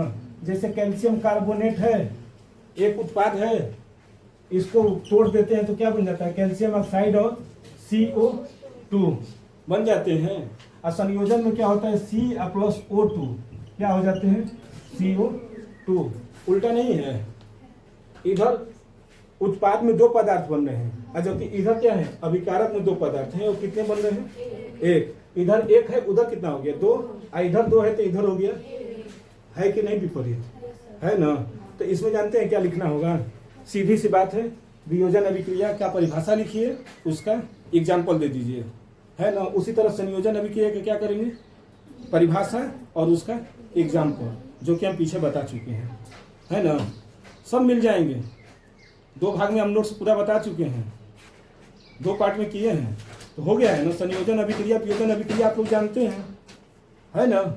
संयोजन अभिक्रिया यानी एकल उत्पाद हो, 2 उत्पाद होंगे, 2 अभिकारक होंगे और एकल उत्पाद होगा। और इसमें क्या होंगे? 1 उत्पाद अभिकारक होंगे और 2 उत्पाद हो जाएंगे ना। डाउट है? नहीं ना। तो ये कर सकते हैं। संयोजन अभिक्रिया वियोजन अभिक्रिया की परिभाषा हो गया है ना, तो इसको आप लोग अपने से कर लीजिएगा। कुछ चीजें होती हैं, अभ्यास करना पड़ता है, सब बता देने से नहीं ना होगा। कहा जाता है ना कि कुछ किए बिना जय जयकार नहीं होती, सुने कि नहीं? कुछ किए बिना जय जयकार नहीं होती, और कोशिश करने वालों की हार नहीं होती। सुने ना हरिवंश राय बच्चन का, बहुत बढ़िया है उनका। तो वही है कि वही कहता है ना कि नन्ही चींटी दाना लेकर बार बार चढ़ती है, बार बार चढ़ती है, बार बार गिरती है, लेकिन वो क्या करती है? बार बार कोशिश करती है। तो ये हम क्या किए हैं? परिभाषा तो सब लिखवा दिए हैं, तब बस अभी लिखना ही है ना। एग्जाम्पल तो यहीं पर हम दे दिए, तो आप लोगों को क्या करना होगा सिर्फ? तो विपरीत क्यों होती है? तो यही लिखेंगे विपरीत में कि इसमें 1 अभिकारक होता है वियोजन में, और 2 उत्पाद होते हैं, जबकि संयोजन में क्या होते हैं? 2 अभिकारक होते हैं और 1 उत्पाद होता है। इसीलिए इनको क्या कहा जाता है? ये एक दूसरे के विपरीत है। 12 नंबर का उत्तर, जिसमें हम क्या लिखेंगे? उष्मा द्वारा वियोजन ना, उष्मा द्वारा वियोजन। दूसरा है प्रकाशीय वियोजन, और तीसरा हो जाएगा विद्युत द्वारा ना।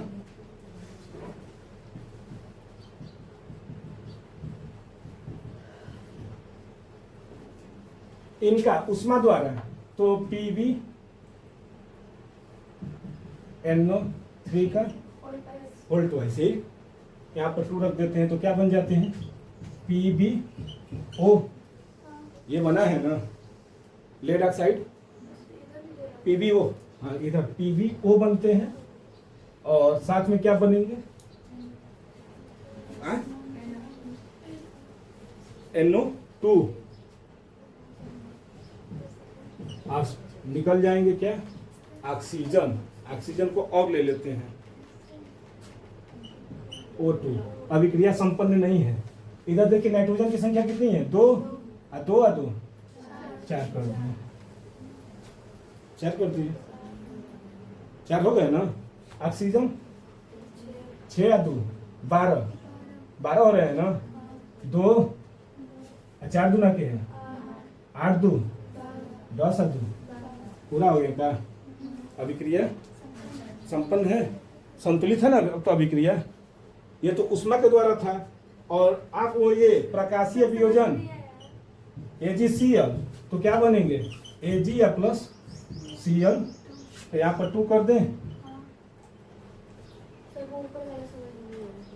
ऊपर वाला देखिए क्या है, लेड नाइट्रेट है।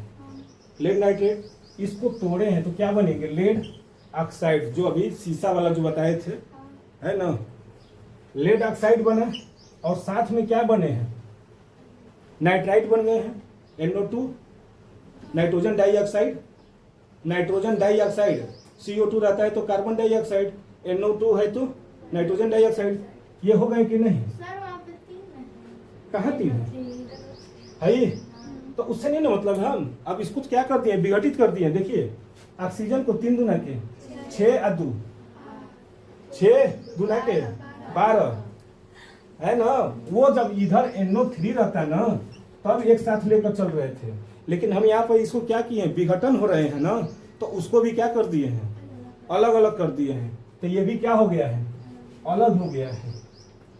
आपको वियोजन अभिक्रिया में और भी अभिक्रियाएं जो है करवाए होंगे उष्मा के द्वारा, उष्मा के द्वारा जाइएगा पीछे नोट्स में तो बहुत मिलेंगे आपको अभिक्रिया, लेकिन हर जगह एक ही अभिक्रिया देंगे तो अच्छा नहीं ना लगेगा।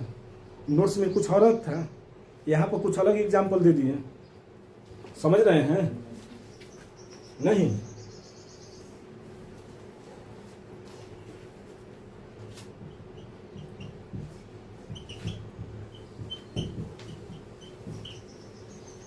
हो गया, ये भी तो है उष्मा, उष्मा तो ये भी दे रहा है।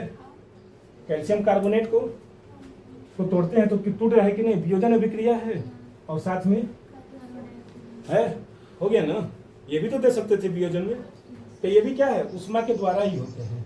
इसी तरह है प्रकाश के द्वारा जो फोटोग्राफी में बताए हैं कि फोटोग्राफी में से श्याम श्वेत फोटोग्राफी में इसका यूज किया जाता है AgCl का, AgNO3 होता है ना। इसके बाद क्या है विद्युत के द्वारा सोडियम क्लोराइड है के जलीय विलयन में जब विद्युत प्रवाहित करते हैं तो एक बन जाता है Na और दूसरा क्या बन जाता है Cl2, यही बन जाते हैं, तो ये क्या हो जाते हैं विद्युत के द्वारा हो जाते हैं, समझ रहे हैं? यानी ये क्या होते हैं जब सोडियम क्लोराइड के जलीय विलयन में जब विद्युत धारा प्रवाहित की जाती है तो एक तरफ क्या हो जाते हैं सोडियम निकल जाते हैं, दूसरी तरफ क्लोरीन आ गया, ये भी हो जाएंगे। 13 नंबर का रहा है विस्थापन एवं द्विविस्थापन अभिक्रिया में क्या अंतर है, इन अभिक्रियाओं के समीकरण लिखिए। विस्थापन अभिक्रिया और द्विविस्थापन अभिक्रिया, एकल विस्थापन और द्विविस्थापन बताए हैं, तो दोनों की परिभाषा लिख दीजिए, वही आपका क्या हो जाता है अंतर हो जाएगा, लिख लेंगे हो जाएगा। पीछे जाइएगा सब मिलेंगे नोट्स मिलेंगे ना।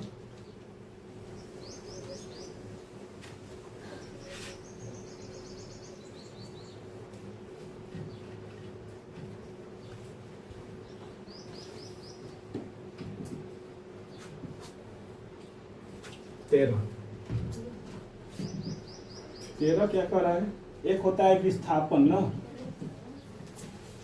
और एक होता है विस्थापन। विस्थापन है ना, तो यहाँ पर Zn लिख सकते हैं प्लस CuSO4 Zn और Cu को क्या कर दिया अलग कर दिया ना, बोलिए बोलो बच्चिया। विस्थापन में क्या हुआ जिंक जो था कापर को क्या कर दिया विस्थापित कर दिया ना, तो वो अभिक्रिया क्या हो गई विस्थापन अभिक्रिया। और द्विविस्थापन में क्या होता है अदला बदली होता है कि तुम हमको दो हम तुमको, तुम हमें खून दो हम तुम्हें आजादी देंगे, है ना। लेकिन आज वो नहीं है जमाना, ले भी लेंगे और जान भी ले लेंगे, है ना, ड्रम वाली कहानी है। BaCl2 प्लस बताइए आप लोग Na2, अच्छा सोडियम सल्फेट समझदार हो गए हैं? Na2SO4 होगा। क्यों होगा? क्योंकि सोडियम पर एक धनायन है और सल्फेट पर कितने हैं? 2 ऋणायन है। तो इस पर भी एक धनायन चाहिए। यहाँ पर 2 लिखेंगे तभी तो 2 धनायन होंगे। जैसे यहाँ पर Ba डबल प्लस है और Cl क्या है? 1 माइनस है ना, तो इसको भी एक चाहिए ना, तभी तो ये 2 करेंगे तो 2 ये भी होगा, 2 ये भी होगा। ऑक्सीकरण संख्या जो धनायन जितने उतने ऋणायन हुआ। तो ये बताइए अब क्या करेगा? बेरियम क्लोराइड और सोडियम सल्फेट, ये कहेगा कि अपना धनायन हमको दो। ये अपना धनायन किसको देगा? इसको। तो यहाँ पर कौन बैठा है? ऋणायन ना, तो कहेगा कि अपना धनायन दे रहे हो तो हम अपना धनायन तुमको दे दे रहे हैं। अदला बदली हो जाए, क्या हो जाए? BaSO4 plus 2NaCl। भाई दोनों क्या कर लेंगे? हो जाएंगे रिएक्शन, हो जाएंगे ना। दोनों की परिभाषा आप लोगों को लिखवा चुके हैं, एग्जाम्पल दे दिए। कोई दिक्कत है? नहीं। 14 नंबर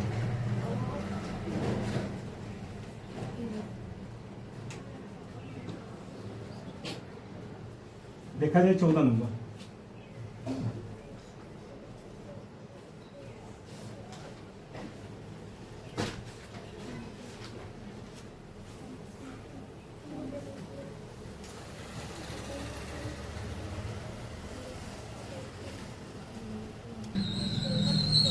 देखिए, 14 नंबर कह रहा है ना कि सिल्वर के शोधन में सिल्वर नाइट्रेट के विलयन से सिल्वर प्राप्त करने के लिए कॉपर धातु द्वारा विस्थापित किया जाता है।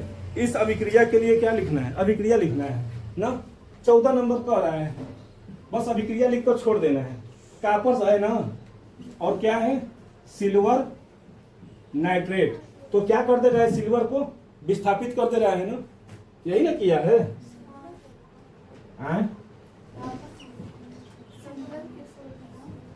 Ag, तो ये हो जाएगा कॉपर और NO3 का होल ट्वाइस होगा, क्योंकि कॉपर पर क्या होते हैं? 2 प्लस होते हैं और इस पर एक ही प्लस होता है और इस पर एक माइनस होते हैं। तो यहाँ पर डबल प्लस है तो NO3 को भी क्या चाहिए? डबल माइनस चाहिए ना। और यहाँ पर किसको विस्थापित कर दे रहा है? तो Ag को बाहर। ये 2 हो गए ना, तो इनको भी क्या कर दें? हो जाएगा। अब इनको भी क्या करना पड़ेगा? 2, तो इधर भी। बस यही आपका अभिक्रिया लिखने के लिए बोला था। बस आपका 14वां का यही आंसर ही है।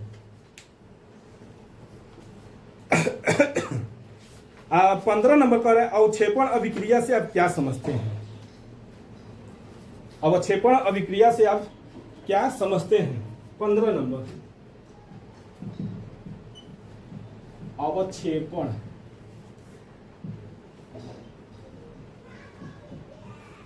अभिक्रिया क्या होती है? देखिए, अवक्षेपण अभिक्रिया वो अभिक्रिया होती है जिसमें किसी ठोस पदार्थ का क्या हो जाता है? अवक्षेप प्राप्त होता है। कोई ठोस पदार्थ क्या रह जाती है? रहता है, उसी का हमको क्या मिल जाए? कुछ अंश मिल जाए, यानी अवक्षेप हो जाए, उसी को क्या कहते हैं? अवक्षेपण अभिक्रिया। लिखते परिभाषा। ऐसी अभिक्रिया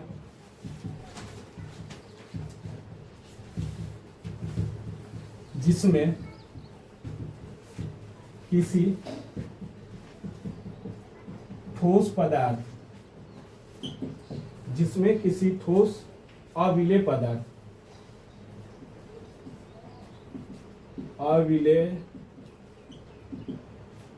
पदार्थ, अर्थात अवक्षेप निर्माण होता है। अवक्षेप निर्माण होता है, उसी को क्या कहते हैं? अवक्षेपण अभिक्रिया। एग्जाम्पल आप लोग लिख सकते हैं, Na2SO4 प्लस BaCl2, तो BaSO4 प्लस 2NaCl,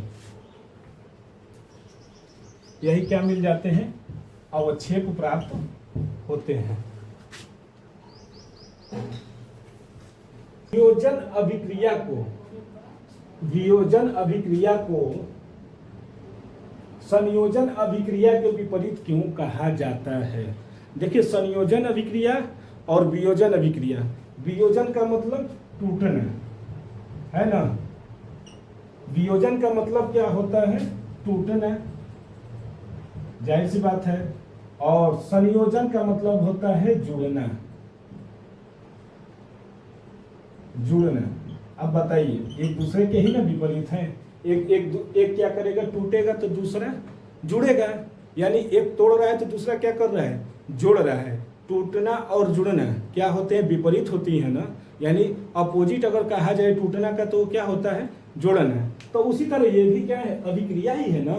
एक होता है वियोजन और एक होता है संयोजन।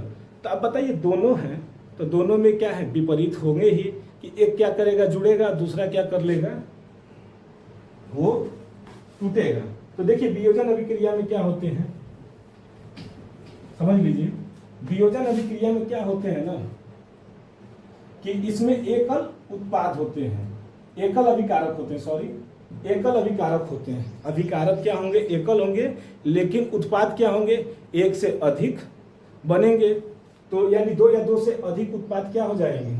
बनते हैं, लेकिन अभिकारक क्या होंगे? एक होंगे। तो इसकी अभिक्रिया जैसे हम देख लेते हैं कि कैल्शियम कार्बोनेट एक तरह से क्या है? आपका अभिकारक है, जिसका नाम है कैल्शियम कार्बोनेट।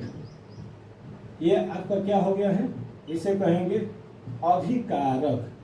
लेकिन जब इसको उष्मा दिया जाए, उष्मा दिया जाएगा तो ये क्या होगा? टूट जाएंगे, CaO प्लस CO2, यानी ये बन जाएंगे कैल्शियम ऑक्साइड,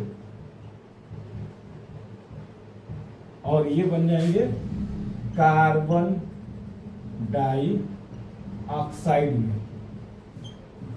ठीक है बच्चा? क्या है? इधर अभिकारक हैं, और अभिकारक कितने हैं? तो एक हैं, लेकिन उत्पाद कितने हो गए? तो दो। यानी यही क्या होती है? वियोजन होती है। यानी वियोजन अभिक्रिया इसी को कहते हैं कि क्या होंगे? एक अभिकारक होगा, लेकिन उससे दो या दो से अधिक क्या बन जाए? उत्पाद बन जाए, तो उसी को क्या कहते हैं? वियोजन अभिक्रिया। इसी तरह अगर हम देखें, इसी का जस्ट अगर हम उल्टा कर दें, यानी यही अभिक्रिया को हम उल्टा कर दें, तो क्या हो जाएगा? वो संयोजन अभिक्रिया। अभिकारक क्या होते हैं? दो या दो से अधिक अभिकारक होते हैं, लेकिन एकल उत्पाद बनाते हैं, उन्हीं को क्या बोला जाता है? संयोजन अभिक्रिया। देखिए, इसी को हम उल्टा कर दे रहे हैं, जैसे CaO प्लस CO2, तो क्या बन जाएंगे? CaCO3, अर्थात यही क्या हो जाएगा? ये अभिक्रिया क्या हो जाएंगी? संयोजन अभिक्रिया। उल्टा ही है ना, और इसका उल्टा का मतलब विपरीत ही पूछा था, तो विपरीत बना दिए। या फिर इसको ले लेते हैं, H2 प्लस O2, तो बना लेता है 2H2O। यानी यहाँ पर देखिए, ये हाइड्रोजन और ऑक्सीजन मिलकर क्या बना दे रहे हैं? जल। और जल कितने हैं? तो सिंगल है, एक अणु है, इसलिए क्या है? एकल उत्पाद बना है ना। ये क्या है? एकल उत्पाद। तो जब एकल उत्पाद बनेंगे तो वो कौन सी अभिक्रिया होगी? तो संयोजन अभिक्रिया होती है। यानी यही क्या है कि क्यों विपरीत होते हैं?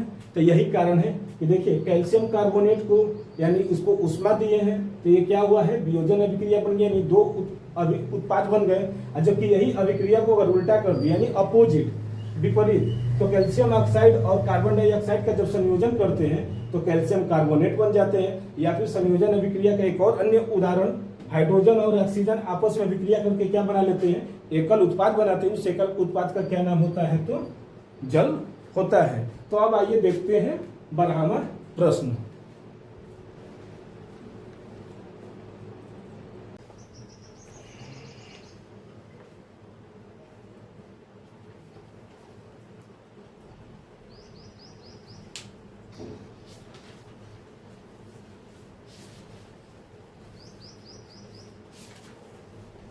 देखिए बच्चे,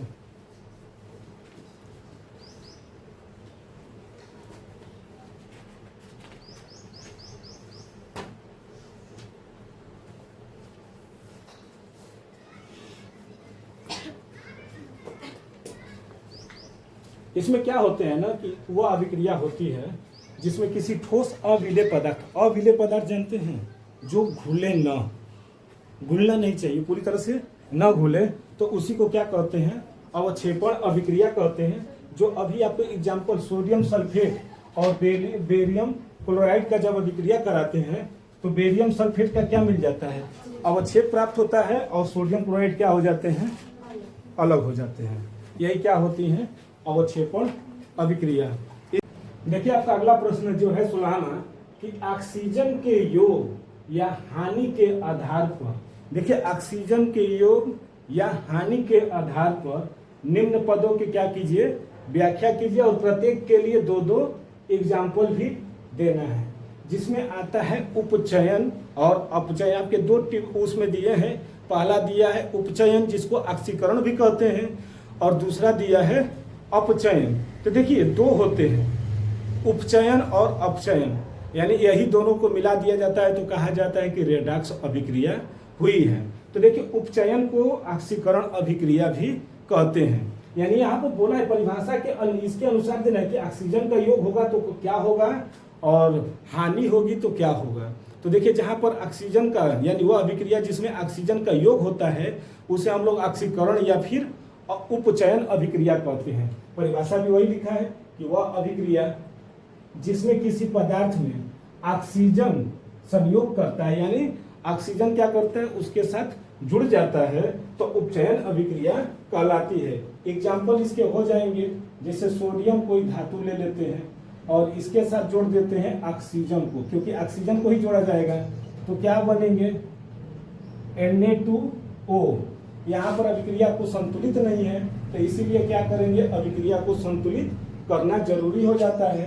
तो इसलिए इसको क्या करें, इसको 4 कर दें और यहाँ पर 2 लिख दें क्योंकि इधर ऑक्सीजन है।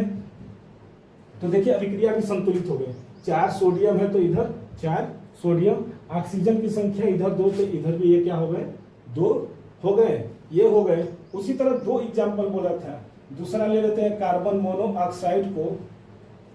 देखिए कार्बन मोनोऑक्साइड को किससे जोड़ देते हैं, O2 से, तो क्या बन जाएंगे CO2, यानी कार्बन मोनोऑक्साइड है उसको ऑक्सीजन से संयोग करा दें तो क्या बन जाएंगे, कार्बन डाइऑक्साइड।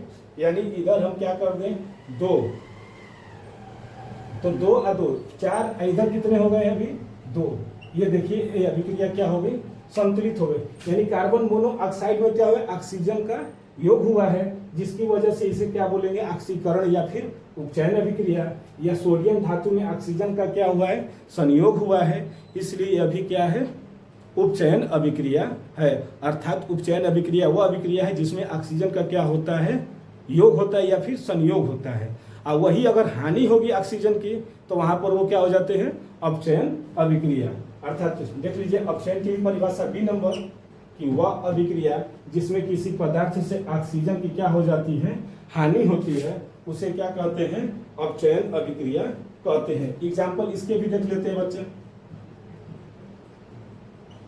जैसे कॉपर ऑक्साइड है, इसको करा देते हैं हाइड्रोजन के साथ, संयोग करा दे तो क्या बन जाएंगे, जल क्या हो जाएगा, ये कॉपर बाहर हो गया और जल क्या हो गए, अलग हो गए, यानी ये दोनों आपस में क्या कर लिए, अभिक्रिया कर लिए। तो देखिए कॉपर ऑक्साइड से क्या है, ऑक्सीजन का क्या हुआ है, हानि हुआ है ना।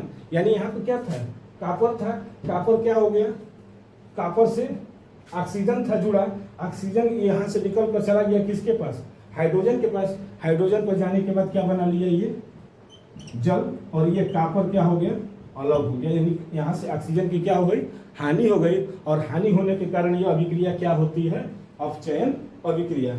इसी तरह यहाँ पर एक दूसरा एग्जाम्पल ZnO यानी जिंक ऑक्साइड को कार्बन के साथ अभिक्रिया कराएंगे तो बन जाते हैं क्या, Zn क्या हो जाएगा, बाहर हो जाएगा, और CO बन जाते हैं कार्बन मोनोऑक्साइड। देखिए यहाँ पर भी क्या है, जिंक ऑक्साइड है, यहाँ से जिंक से क्या हुआ है, ऑक्सीजन अलग हो गया, यानी हानि हुई है, जिस कारण यह अभिक्रिया भी क्या है, अपचयन अभिक्रिया है। ये आपका कौन सा प्रश्न था, 16 नंबर। अब देखा जाए 17 नंबर को ना जी, 17 नंबर है ना। बोला है कि एक भूरे रंग के चमकदार तत्व यक्ष को, एक भूरे यक्ष को क्या है, भूरा है ना, को वायु की उपस्थिति में, वायु मतलब वायु में ऑक्सीजन, जलने का काम ऑक्सीजन का है, जलाने का काम ऑक्सीजन है, ऑक्सीजन की उपस्थिति में गर्म करने पर यह काले रंग का क्या हो जाता है, यह क्या हो जाता है, काले रंग का हो जाता है, ब्लैक हो जाता है ना। तो बोला है कि उस काले रंग का नाम बताइए और यक्ष का नाम बताइए। तो यक्ष क्या है, भूरा है ना, भूरा है। तो जो होता है क्या होता है, यक्ष जो होगा भूरा होगा तो वो क्या होता है, Cu, Cu कापर। कापर कैसा होता है, भूरे रंग का होता है, और इसको जब वायु में जलाते हैं तो ये कैसा हो जाता है, काले रंग का हो जाता है, जिसे कहते हैं कापर ऑक्साइड। कापर ऑक्साइड होगा, यानी क्या होगा, कापर ऑक्साइड का सूत्र CuO होगा ना, क्योंकि कापर पर डबल प्लस और ऑक्सीजन पर डबल माइनस, तो दोनों जुड़ जाएंगे और साथ में अभिक्रिया भी संतुलित है नहीं। इधर क्या कर दें, दो करेंगे क्योंकि ऑक्सीजन को कंप्लीट करना है, तो इधर वृद्धि कौन कर दिया, कापर। हो गया, समझ में आया। देखिएगा बच्चा, कापर भूरा रंग का होता है, देखे हैं कि नहीं, कापर, कापर आप लोग देखे होंगे, है ना, डाउट है। कापर भूरे रंग का होता है, जब उसको जलाते हैं ना, थोड़ा सा आग दीजिए तो काला हो जाता है, काला परत जम जाता है। कापर वाला तार देखिएगा, हमारे पास है नहीं पाया, वहां पर है। तो जब उसको जलाते हैं तो उस पर क्या हो जाते हैं, काला रंग हो जाता है, यानी यही क्या हो जाएगा, यक्ष ओ होगा ना, यक्ष ओ। जो यक्ष का नाम है ना पूछा है, और यक्ष का नाम क्या है, Cu यानी कापर। हो रहा है ना, इसको कर लीजिए।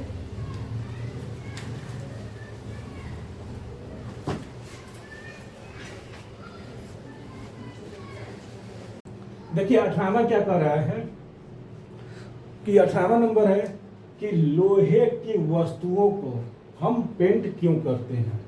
इंपॉर्टेंट क्वेश्चन है इसको, क्योंकि ये बोर्ड में पूछता भी है क्या, कि लोहे की वस्तुओं को हम पेंट क्यों करते हैं, ये है सवाल।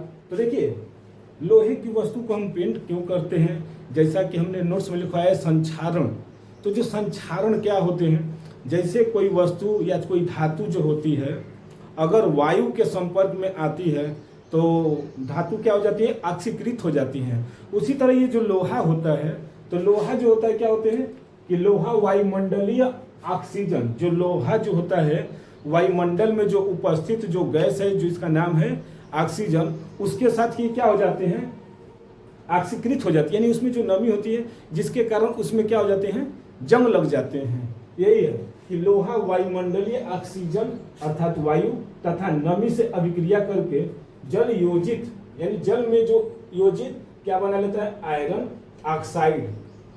आयरन ऑक्साइड निर्मित करता है, जिससे सामान्यतः क्या करते हैं, कहते हैं उसे जंग कहते हैं। अर्थात जो लोहा होता है अगर उसको खुला छोड़ दिया जाए वायुमंडलीय यानी कहीं स्थान पर, तो वहां पर क्या होंगे, हवा के साथ वो ऑक्सीकृत हो जाता है, जिसके कारण उसमें क्या लग जाती हैं, जंग लग जाती हैं। और इस जंग लगने की क्रिया को ही क्या कहते हैं, संक्षारण कहते हैं। और इस संक्षारण को बचाने के लिए क्या किया जाता है, लोहे पर पेंट किया जाता है। अगर लोहे पर पेंट कर देंगे तो क्या होगा, वो हवा के संपर्क में यानी ऑक्सीजन के संपर्क में आएगा नहीं, जिसकी वजह से वो क्या होते हैं, संरक्षित हो जाते हैं, यानी जंग उसमें नहीं लगते। यानी जंग से बचाने के लिए ही क्या किया जाता है, लोहा में पेंट किया जाता है, जिसकी वजह से ऑक्सीजन से वो अभिक्रिया नहीं कर पाता है।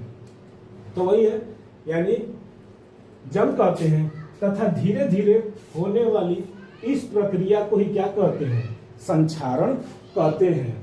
लोहे की सतह पर पेंट लगाने से धातु की सतह का वायु के संपर्क में नहीं होता है। यही होता है क्या, कि अगर लोहे की सतह पर पेंट कर दिया जाए तो धातु की सतह का वायु के संपर्क में नहीं रह जाएगा। यही और संक्षारण की प्रक्रिया क्या हो जाती है, रुक जाती है। अर्थात वो जो जंग लगने की जो प्रक्रिया होती है वो अब क्या हो जाती है, रुक जाती है।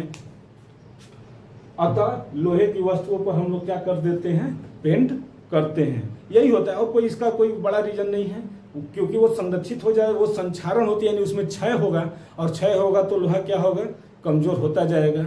इसी के कारण उसमें क्या किया जाता है, पेंट चढ़ाया जाता है। पेंट चढ़ाकर सालों साल क्या किया जाता है, लोहे को सुरक्षित रखा जाता है। इसके बाद आता है 19वां प्रश्न आपका कि तेल तथा वसा युक्त, देखिए तेल तथा वसा युक्त खाद्य पदार्थों को नाइट्रोजन से प्रभावित क्यों किया जाता है। देखिए जो तेल और वसा युक्त जो होते हैं, यानी फैटी जो होते हैं भोजन यानी खाद्य पदार्थ, उसको नाइट्रोजन गैस से क्यों उसको प्रभावित किया जाता है। तो जाहिर सी बात है, जो नाइट्रोजन जो होता है, देखिए क्या है कि तेल, इसका उत्तर तेल तथा वसा युक्त पदार्थ, तेल तथा वसा युक्त पदार्थ बनने के कुछ घंटे बाद ही क्या हो जाते हैं, वायु की उपस्थिति में क्या होने लगते हैं, ऑक्सीकृत होने लगते हैं। यानी वायु में जो उपस्थित ऑक्सीजन है उसके साथ ये क्या होने लगते हैं, ऑक्सीकृत होने लगते हैं। अर्थात उनका स्वाद और गंध क्या हो जाते हैं, विकृत हो जाते हैं, यानी बदल जाते हैं।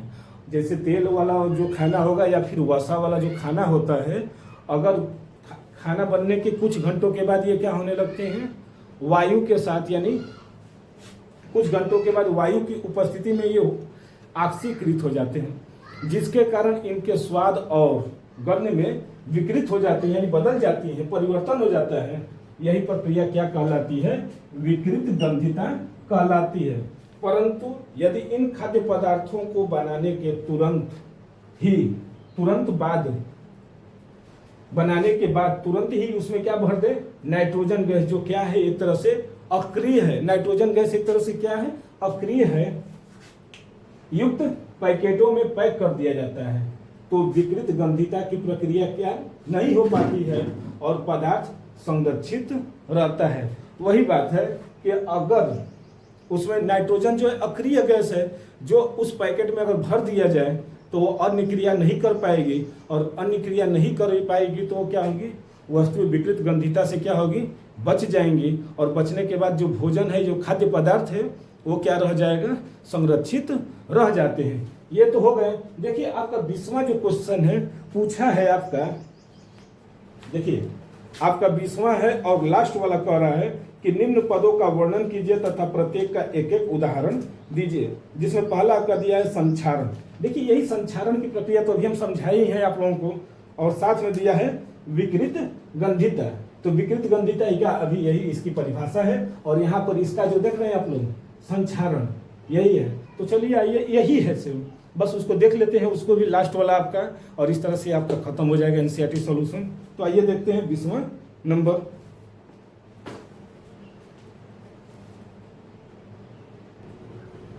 देखिए अच्छा 20वां और आपका अंतिम प्रश्न, ये आपके किताब का आखिरी प्रश्न है, जो क्या है कि निम्न पदों का वर्णन कीजिए तथा प्रत्येक का एक एक उदाहरण दीजिए। देखिए ये इनके क्या बताने हैं कि वर्णन करना है और क्या करना है, एक एक उदाहरण देना है।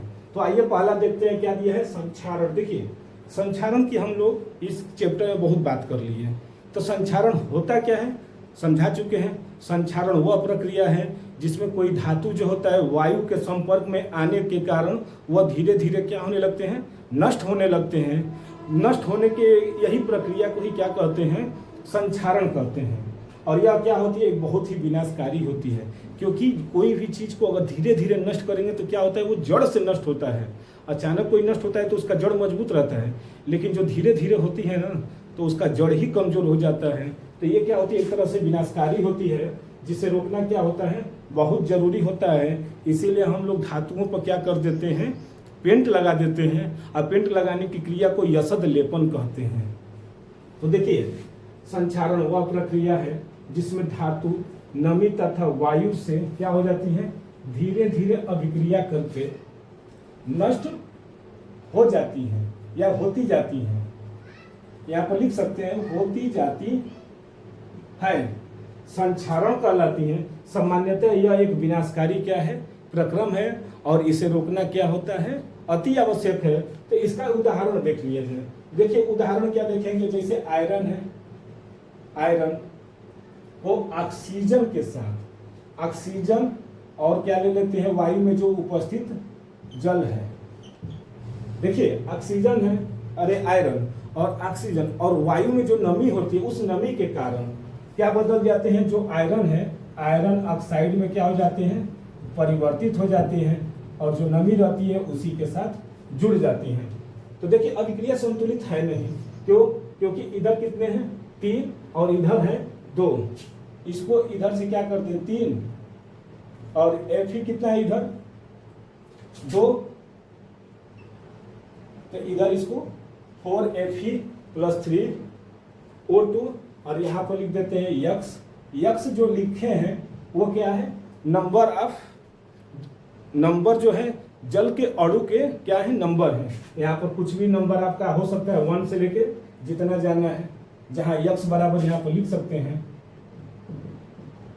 1 2 3 डॉट डॉट कितना भी हो सकता है। तो वही है क्या, आयरन जो है ये क्या हो गया आयरन, ये हो गया ऑक्सीजन और ये हो गया जल। तो क्या बनाया है ये, अब देखिए कंप्लीट ही हो गए हैं। ये जो है आयरन ऑक्साइड बन गए, यानी इसमें क्या हो गए हैं जंग जो कैसा रहता है तो भूरे रंग का, यानी भूरे रंग का इस पर क्या हो जाते हैं, जंग लग जाते हैं।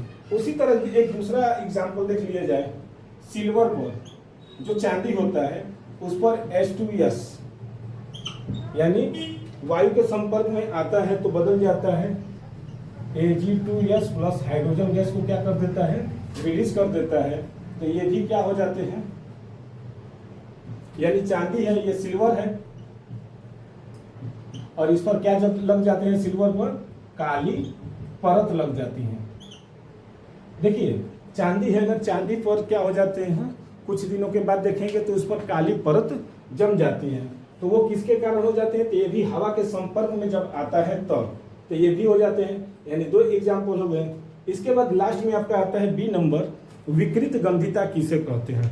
तो अभी बात हुई थी विकृत गंधिता की, कि जो तेल या फिर वसा युक्त जो खाद्य पदार्थ होते हैं वायु के साथ क्या हो जाते हैं, ऑक्सीकृत हो जाते हैं, जिस कारण उनके स्वाद और गंध में परिवर्तन हो जाता है, और यही परिवर्तन क्या कहलाता है, विकृत गंधिता। तो यही है, देखिए खाद्य पदार्थों में उपस्थित तेल तथा वसा के ऑक्सीकरण के कारण खाद्य पदार्थों के स्वाद और गंध बदल जाते हैं। यह प्रक्रिया विकृत गंधिता कहलाती है।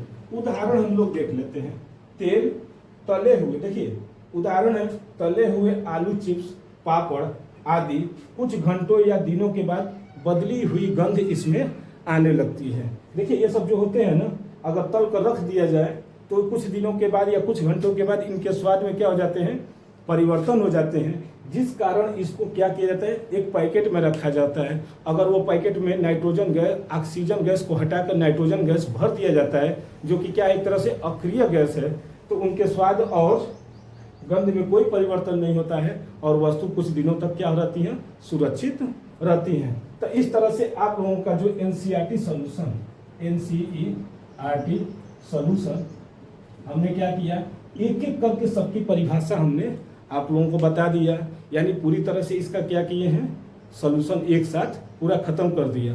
अब हम क्या करेंगे, अगले वीडियो को यानी अगले चैप्टर को हम अगले वीडियो में लेकर आएंगे। तब तक के लिए धन्यवाद।